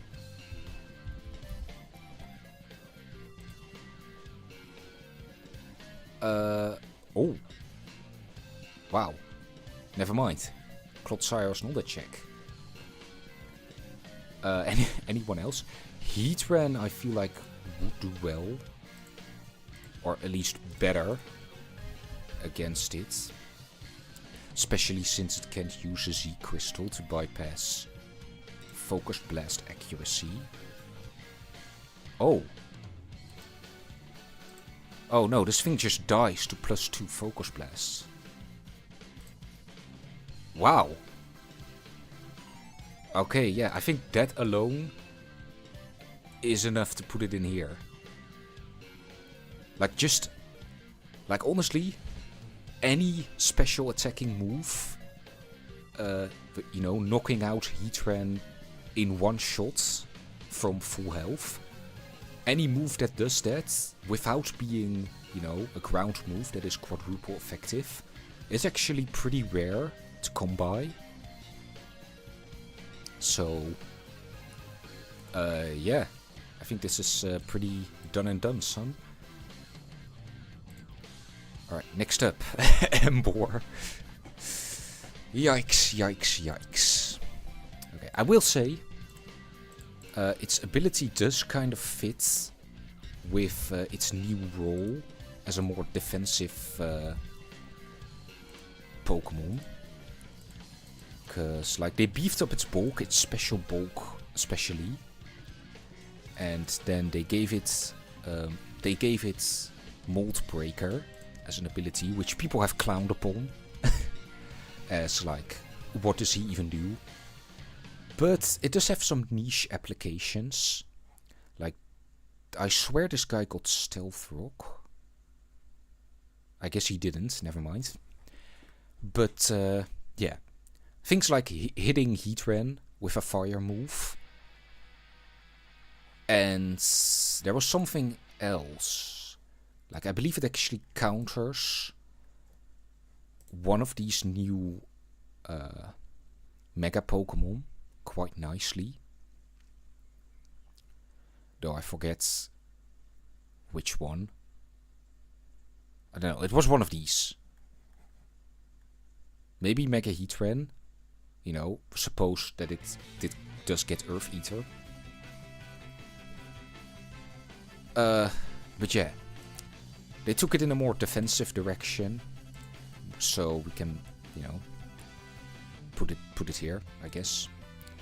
But I definitely do not see this thing hanging in National Dex OU, like, at all. Because, like, at least with this guy, like, it's clear what he's supposed to do. He's supposed to select, like, Reckless, spam, like, Flare Blitz and Head Smash, things like that with a Choice Band. Is he very good at it? Evidently not. But it's pretty clear, right? But with this guy, like, he has a high attack, but now he wants to be, like, a defensive Pokemon all of a sudden. I don't even think... This guy doesn't get recovery either. So it's just kind of the worst of all worlds, I think. I think maybe he did get a new move or two. I don't exactly know.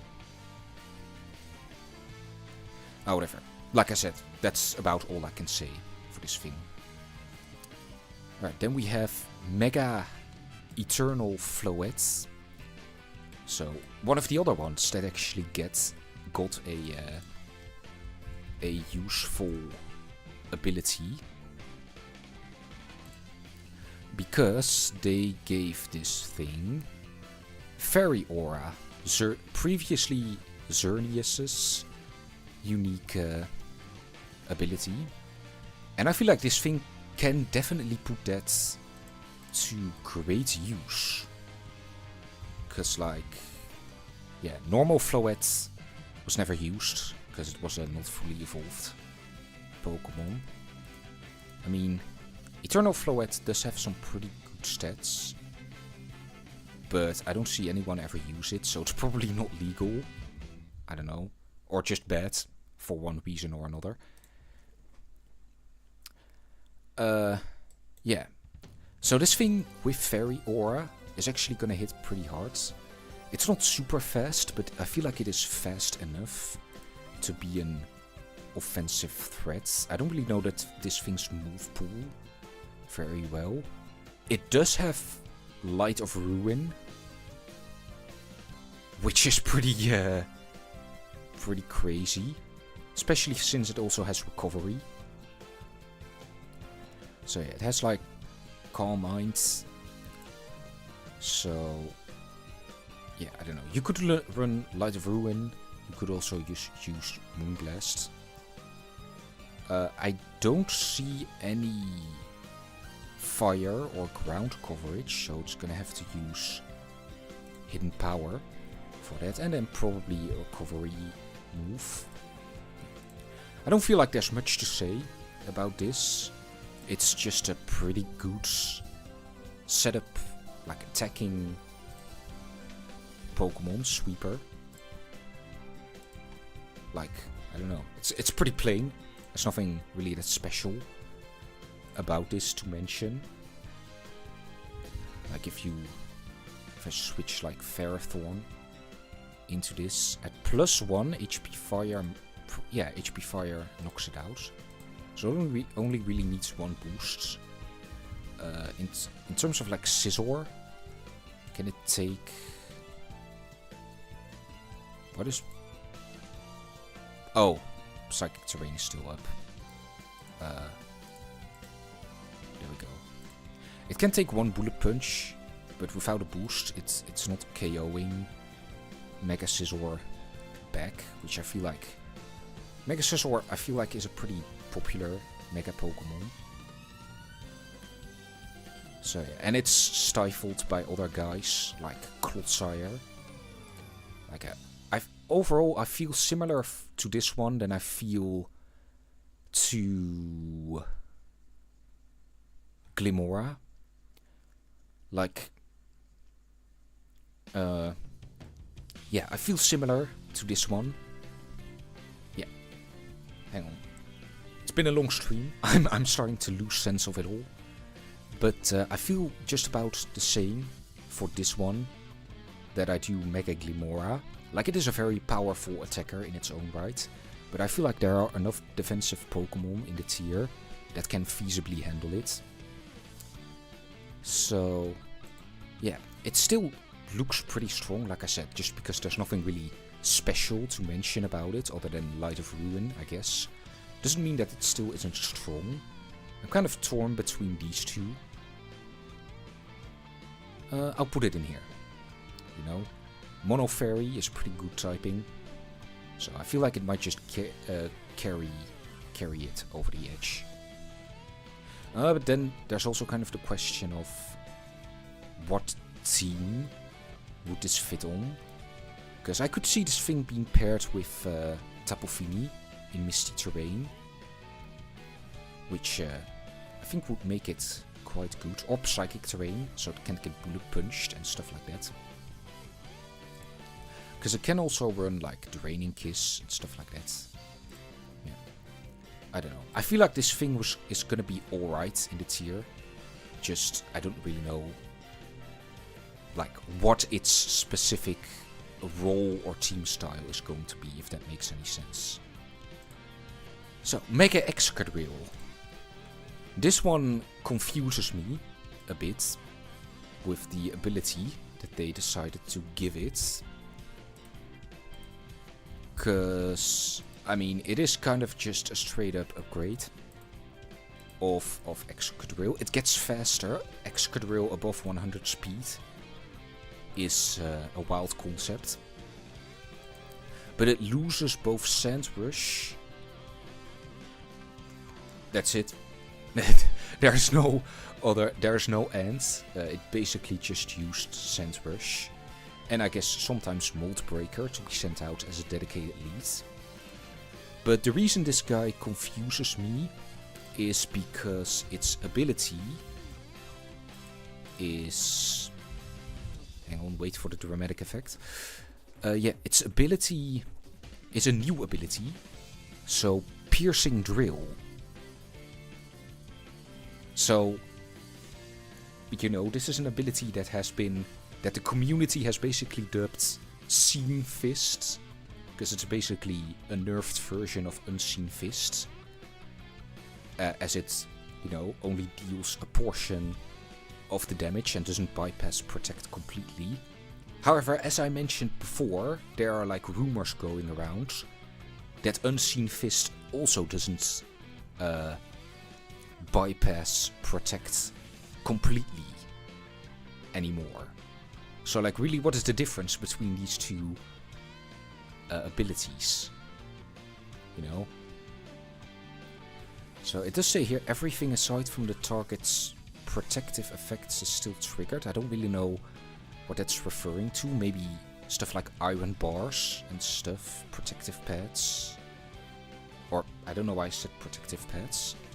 One is a mega and one is getting hit, so... But yeah, I don't know. I feel like maybe keeping Sand Rush would have been better. I mean, being able to bypass Protect is always nice. But, I don't know. I don't really know where to put this thing here. I mean, Excadrill is alright in National Dex OU. I definitely don't see it a lot. But it's definitely... it's not like I never see it. So I feel like I'm gonna place it here. Maybe it'll be OU. It'll at least have some kind of niche. But in terms of whether it is actually an upgrade to Excadrill, I don't know. Because like being able to bypass Protect only with attacking moves kind of reads it into being a more offensive variant, and it does get a huge boost in attack. But at the same time, I feel like similar to Chandelure or something like Hawlucha, the speed boost from Mega Evolving isn't high enough to compensate for losing Sandrush. So yeah, I don't know. I feel like it's okay to leave it here, as it occupies a different niche from its base form.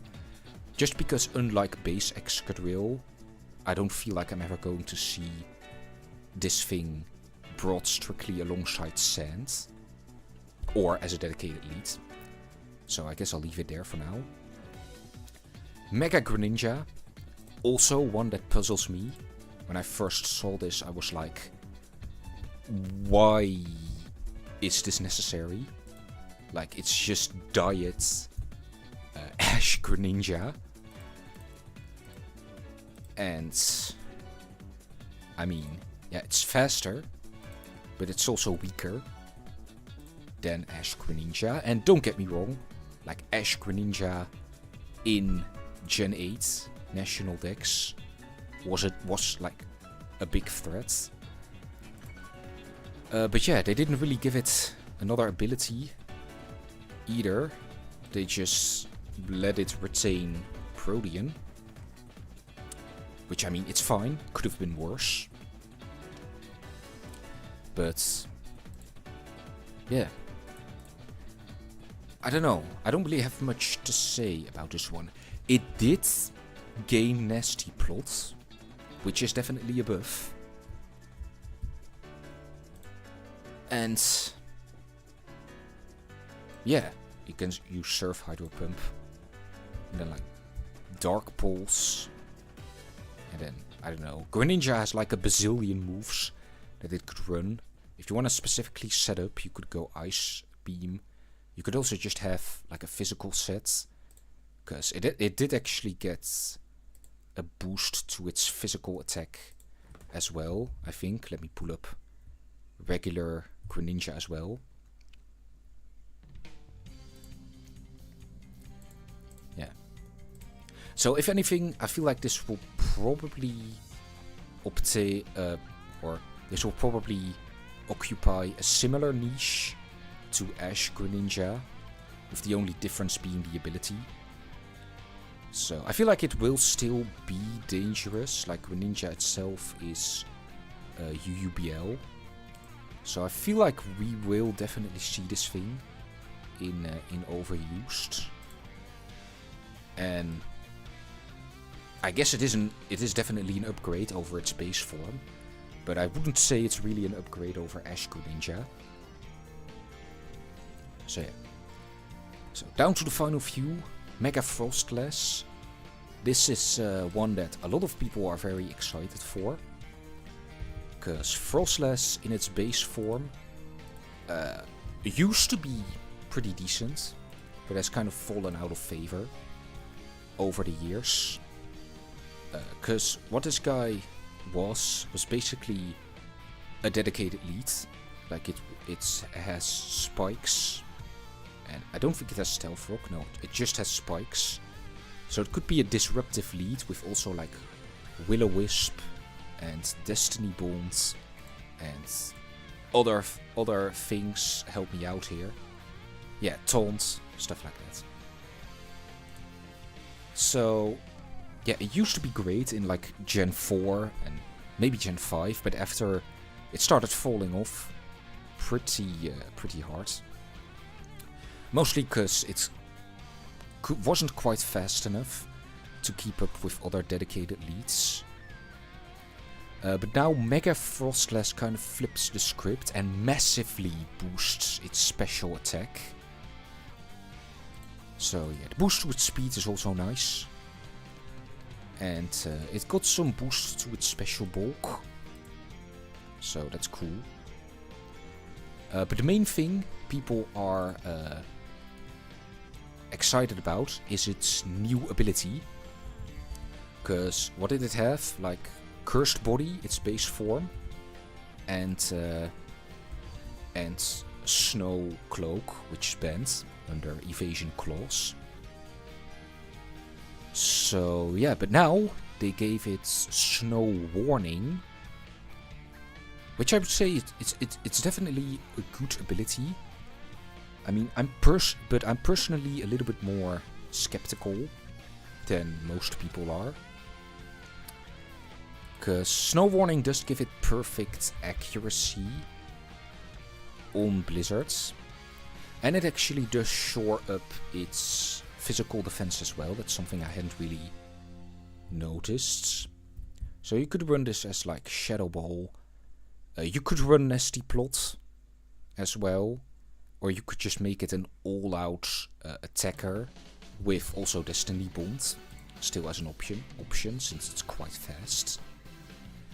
I guess my main question is it fast enough to keep up with other OU threats? Because it's 120 base speed, and not a whole lot of Pokemon in the tier have 120 base speed. But a lot of Pokemon do have ways of boosting their speed. So yeah, but this is definitely, I feel like, a shot in the arm that Froslass needed. And you know what? I feel like with all the hype, it'll definitely, if it were to be released in National Dex, it would definitely initially be overused. But I'm still not quite sure if that would really last long term.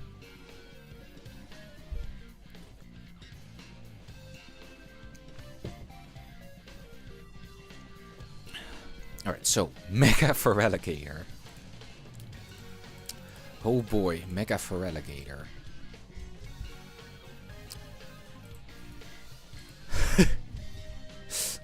This guy's interesting, right? Because, yeah. It's hard to describe the sentiment around this Pokemon. Because, like an actual war has been waged and is probably still being waged on whether it is even, this guy is even worth using over the base form. Because like the base form is not that great. I mean, I've seen worse Pokemon, but you use like Sheer Force, Life Orb, and make it like an all-out attacker. Sometimes a setup sweeper with Dragon Dance. That's definitely also option. I don't know, you use like Earthquake and maybe like an Ice move, probably. Ice Beam, Ice Punch, probably. Yeah, so this is basically what it ran, maybe with a little bit more speed. But now you have Mega-Feraligatr. Doesn't get a boost to its speed, but it does get a pretty massive boost to its attack. And this is kind of where the main debate comes in. Because like, is this boost in base attack really all that more powerful than, you know, this with Sheer Force and Life Orb? So yeah, and people are also like trying to arguing over whether Water Dragon really is a better type than pure water. But the real interesting thing about this guy is its ability. So it got a completely new ability, or not completely new, but it's got an ability called the Dragonize, which basically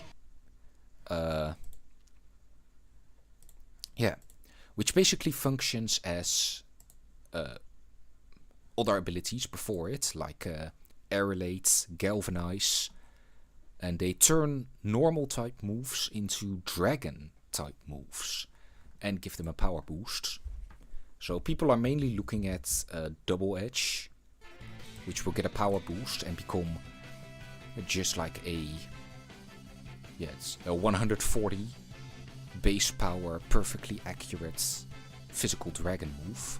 It can be boosted further by Dragon Dance, which is definitely interesting.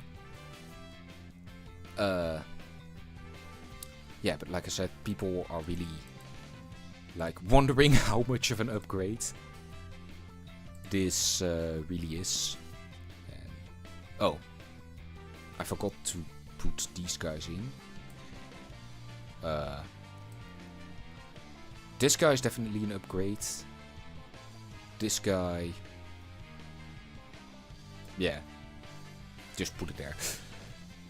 Alright, yeah, so, yeah, I definitely don't think it will be a staple threat in Overused, because I feel like it gets stopped quite easily, even after a boost, by like a lot of fairies, like the NC, though maybe not after a Dragon Dance boost.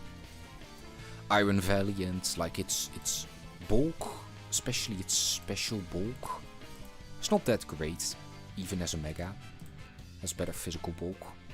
But yeah, things like Iron Valiant, Tapu Koko, Tapu Lele, with a Scarf, of course, are definitely gonna give it trouble, even after one speed boost.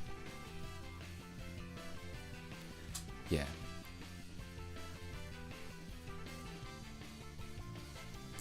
Yeah, like bulky water, I don't know. Give me like a standard set. And let me test it against something like Alomomola. Sure, we'll run an attack boosting nature. Oh, it's the wrong button. I meant to click this. Let's see how good this is against something like Alomomola. I forget how to spell. Here we go.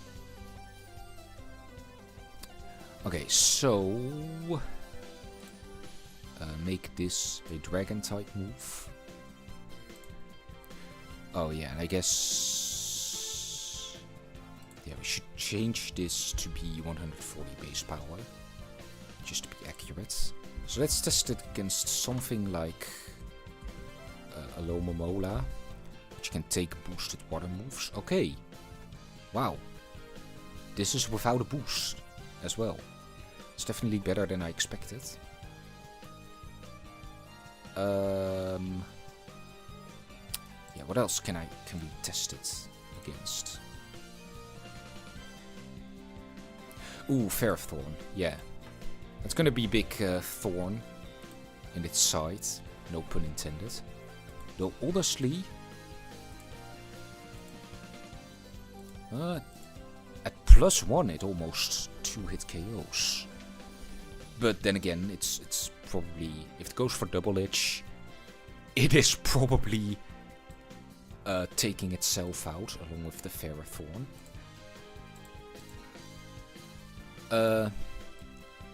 Yeah, I would say I'll put it here for now. I would say it's definitely some kind of upgrade. It depends to be seen by how much, and I think I'm gonna leave it here as well. Similar to Mega-Froslass, I can see it's having a lot of people excited for it and trying it out initially, but I'm unsure if its stint in overused will really last long term if it were to get released. Then Mega-Meganium, which is another interesting case, because I was very dismissive of this Mega Pokemon when it was first revealed, but now it has gained an ability, a new ability that might just flip it on its head. So yeah, when I initially saw this, I was like, I'm not sure about this chief. Like, Meganium is traditionally a more defensive Pokemon, and now they give it, suddenly a massive increase in special attack, when it really doesn't have many great attacking moves. It doesn't even have like a fairy move, like not even. It did get Dazzling Gleam in I think Legend CA when it got its Mega, so that's at least something. But its attacking options weren't that great across the board. So yeah, but then they revealed its ability, Mega Soul, which got people hype. Because this ability is genuinely pretty good and interesting. Yeah. So basically, Mega Soul, as you can read here, makes it so that any move that Meganium uses will act as if it's under sunlight. So basically, it can just spam Solar Beam. Like, no matter if the sun is up, if the rain is up, if the sand is up, it doesn't matter. It can just spam Solar Beam, every turn. It doesn't need a recharge turn.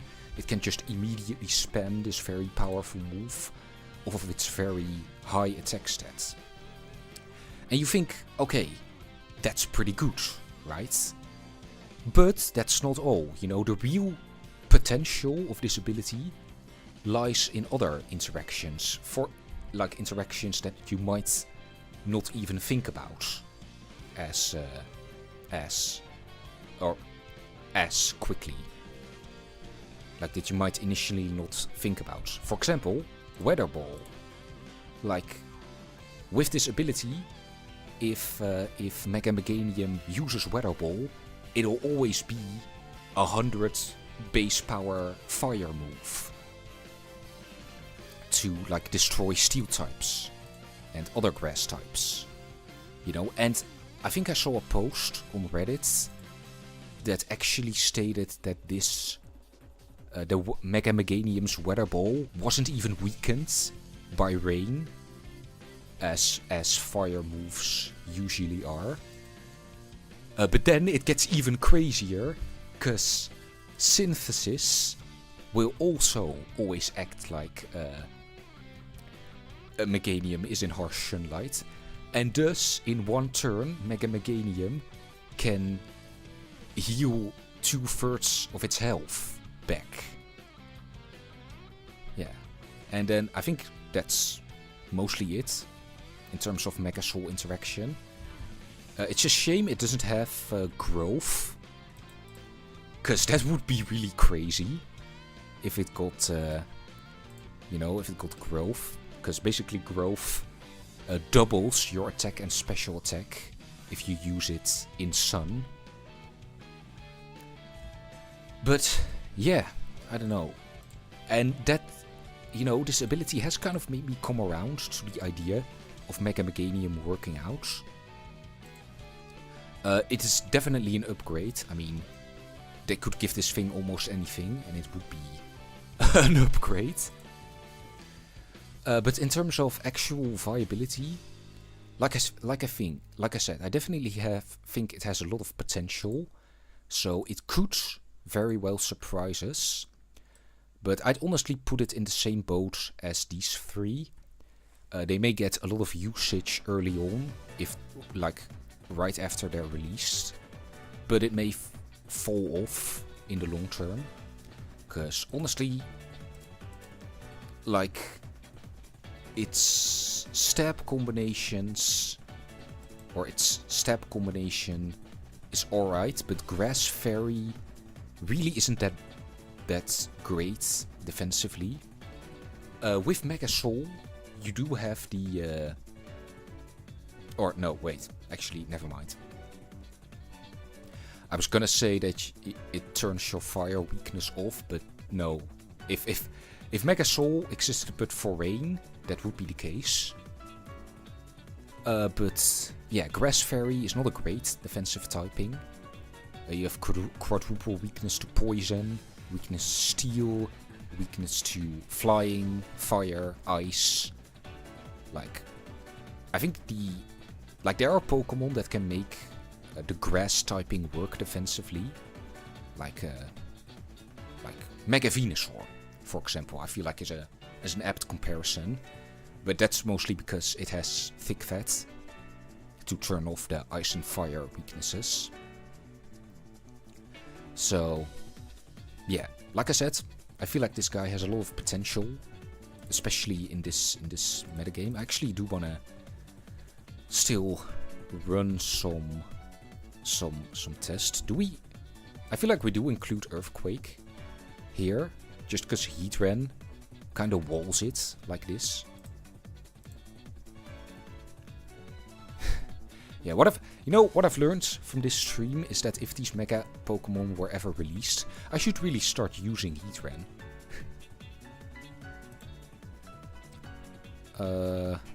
Wait, did I copy the set?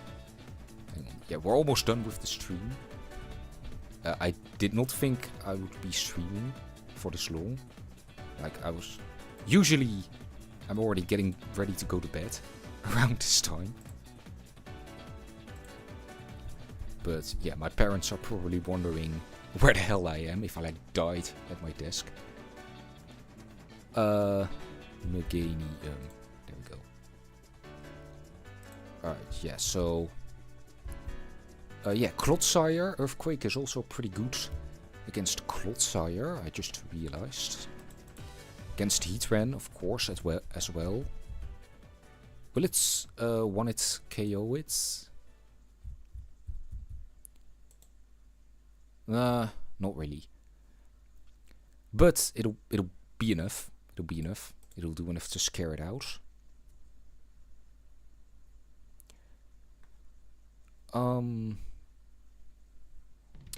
Yeah, what other Pokemon do we have? It's mostly just a bunch of fire types, I think, that stand in its way. As well as other, like, generally bulky Pokemon. Yeah, Tornadus Therian might do alright against it. Tornadus Therian. No, it still takes quite a bit from Solar Beam. But it also does a lot in return with Bleak Wind Storm. I don't know. Like I said, Mega Soul is just such a weird, like, potential ability. Because Bleak Wind Storm Doesn't it like have an increased chance to miss? Or no, well, I guess that's only for Hurricane. Or, but isn't it also like for Bleakwind Storm that its chances to miss are higher in Sun? So does Mega Soul cause Mega-Meganium to dodge Bleakwind Storm more often? Like, until we know that, I feel like I can't really get a solid read on how like good it'll actually be. So I have to wait and see. I'll leave it here for now. Then Mega-Dragonite. I talked about this guy a lot the first time I saw this Mega, so I'm gonna try to keep this brief. Yeah. Where is it here?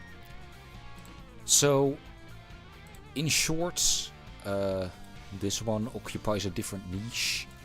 I feel like with regular Dragonite, you can make it more bulky and like give it heavy duty boots and even make it like, I don't know, a defogger or a cleric if you really want it to. Even make it like a toxic staller. You know, multi-skill is a really good ability. However, with this guy, I feel like you're just forced to go offensive.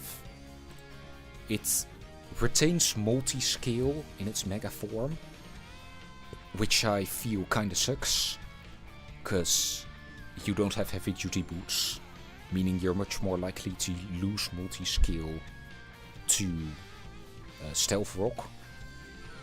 So, yeah, like I said, the first time I saw it, this guy is probably going to be good on rain teams, because it has a lot of special attacking power.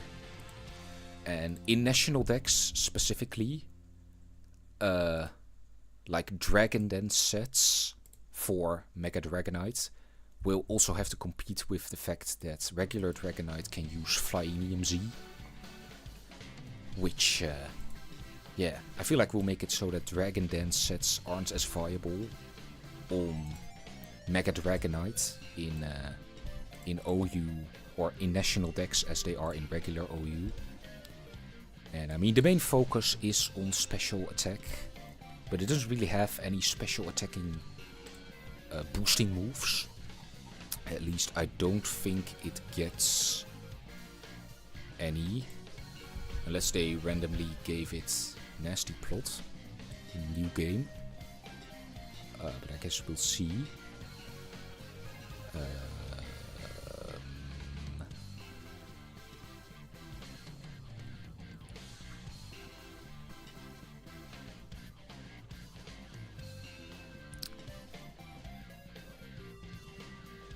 Nope. I'm not seeing a special attack boosting move. And I don't know, you could probably make something work, like Dragonite has a bazillion coverage moves of both physical and special type. But yeah, I feel like this is definitely one of the most underwhelming Megas.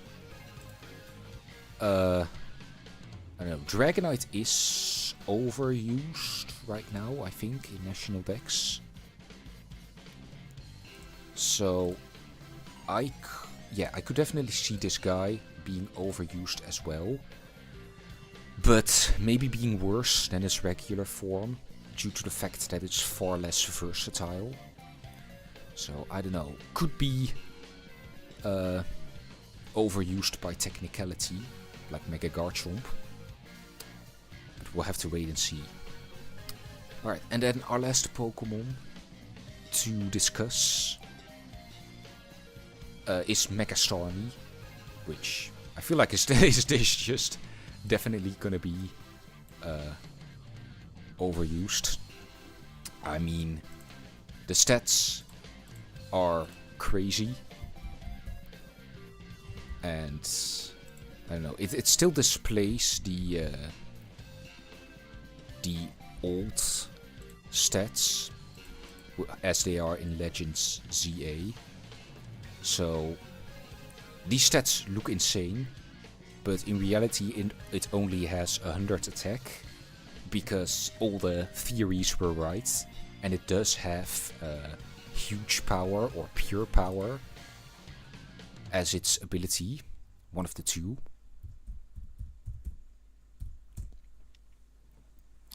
Hang on, let me see.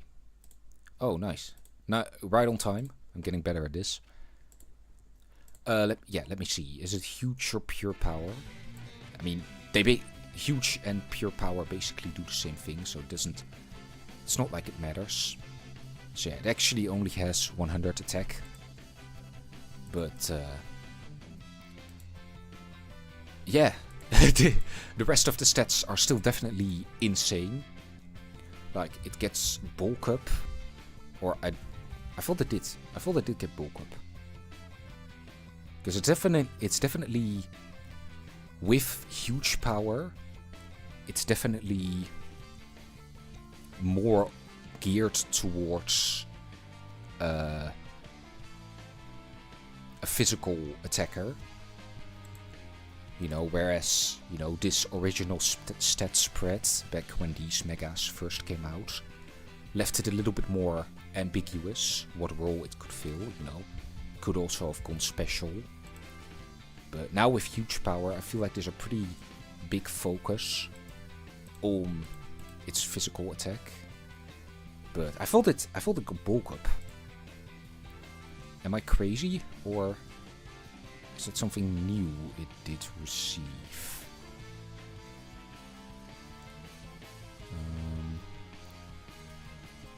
Still got rapid spin. Nice.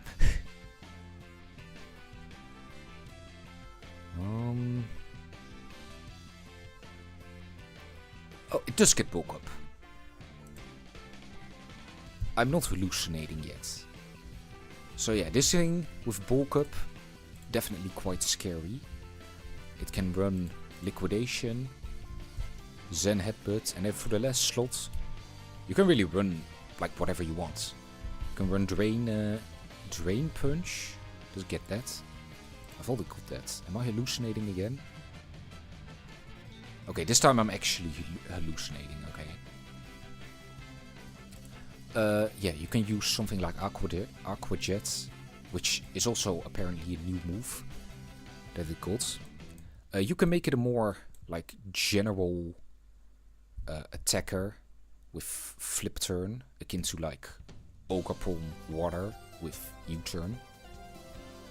Though I guess this guy doesn't have boots, but whatever. I guess you could go special with like Hydro Pump and such, but I feel like because there's so much of focus on its physical attack with its ability, you'd probably want to use that in like Rain or something to give it an extra push. Yeah, I don't know. Alomomola could do well against it. Yeah, let's try like a does it not get Liquidation? It does get Liquidation. And then like Zen Headbutt. And then I don't know, like I said, you can use a lot of different things. Yeah, you can even use stuff like Double Edge or Return. I think I'll just keep it safe and just go with maybe an Ice move. No, honestly, this thing's physical coverage is not that great. I guess we're using Double Edge. Why not? So yeah, let's export this.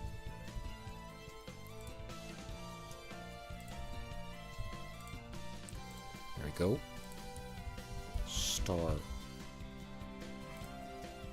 Starmie. Yeah. So, Alomomola. Zen Headbutt does like 4th at +1. Yeah. It can even at +1, like Alomomola can regenerate this off. So that's definitely a big threat to it. Other things like, I don't know, Corviknight probably won't do as well, since it's, yeah, it's not weak, or it's not resistant to water. The lack of fighting coverage also really hurts its matchup into Ferrothorn. But yeah, I think the fact that this thing has such good stats in and of itself will be enough. Oh yeah, Ogerpon Wellspring. Actually Mega-Starmie is faster. So that's not that bad of a matchup. Zapdos, I don't think can really take a hit from it either. No, at +1. It does decently. Yeah. So, yeah, similar to something like yeah, Mega-Glimmora. I think, like, there are definitely Pokemon that can take this thing on with, well, not relative ease, but you know, they can stand in its way pretty consistently. But I think just the sheer amount of stats this thing has will make it appealing to just about anyone. So yeah, I don't know. Look at the stat spread. It's probably gonna be good. Alright, and there we have it. All the Pokemon whose, or all the new Mega Pokemon whose abilities have now been revealed with the new game. Here we have how good I would, or how good I think they would be, or how they would rank in the National Dex format and metagame. And here we have whether I think they are actually upgrades over their original forms. So yeah, I guess I'm gonna have to do a part 2 of this at some point, once these other guys get their abilities revealed, which is gonna be fun. There's definitely a lot of potentially very powerful Pokemon in here. I think more than the guys we've seen. Like, I'm already seeing a lot more Pokemon that are gonna go in this tier down here, like probably Garchomp, Lucario, Heatran, Darkrai, Baxcalibur, Zeraora probably. Zygarde is not staying in National Dex OU. Magearna also. Yeah. But yeah, thank you for watching. If you're just now discovering my channel for the first time, I have other videos on my channel where I play Pokemon Showdown in the National Dex format. Though I haven't made an actual video or stream of me battling on Pokemon Showdown for a long time now. But I also have a couple of videos explaining competitive Pokemon, which you can find on my channel. So if you're interested in more competitive Pokemon related content from me, definitely check that out.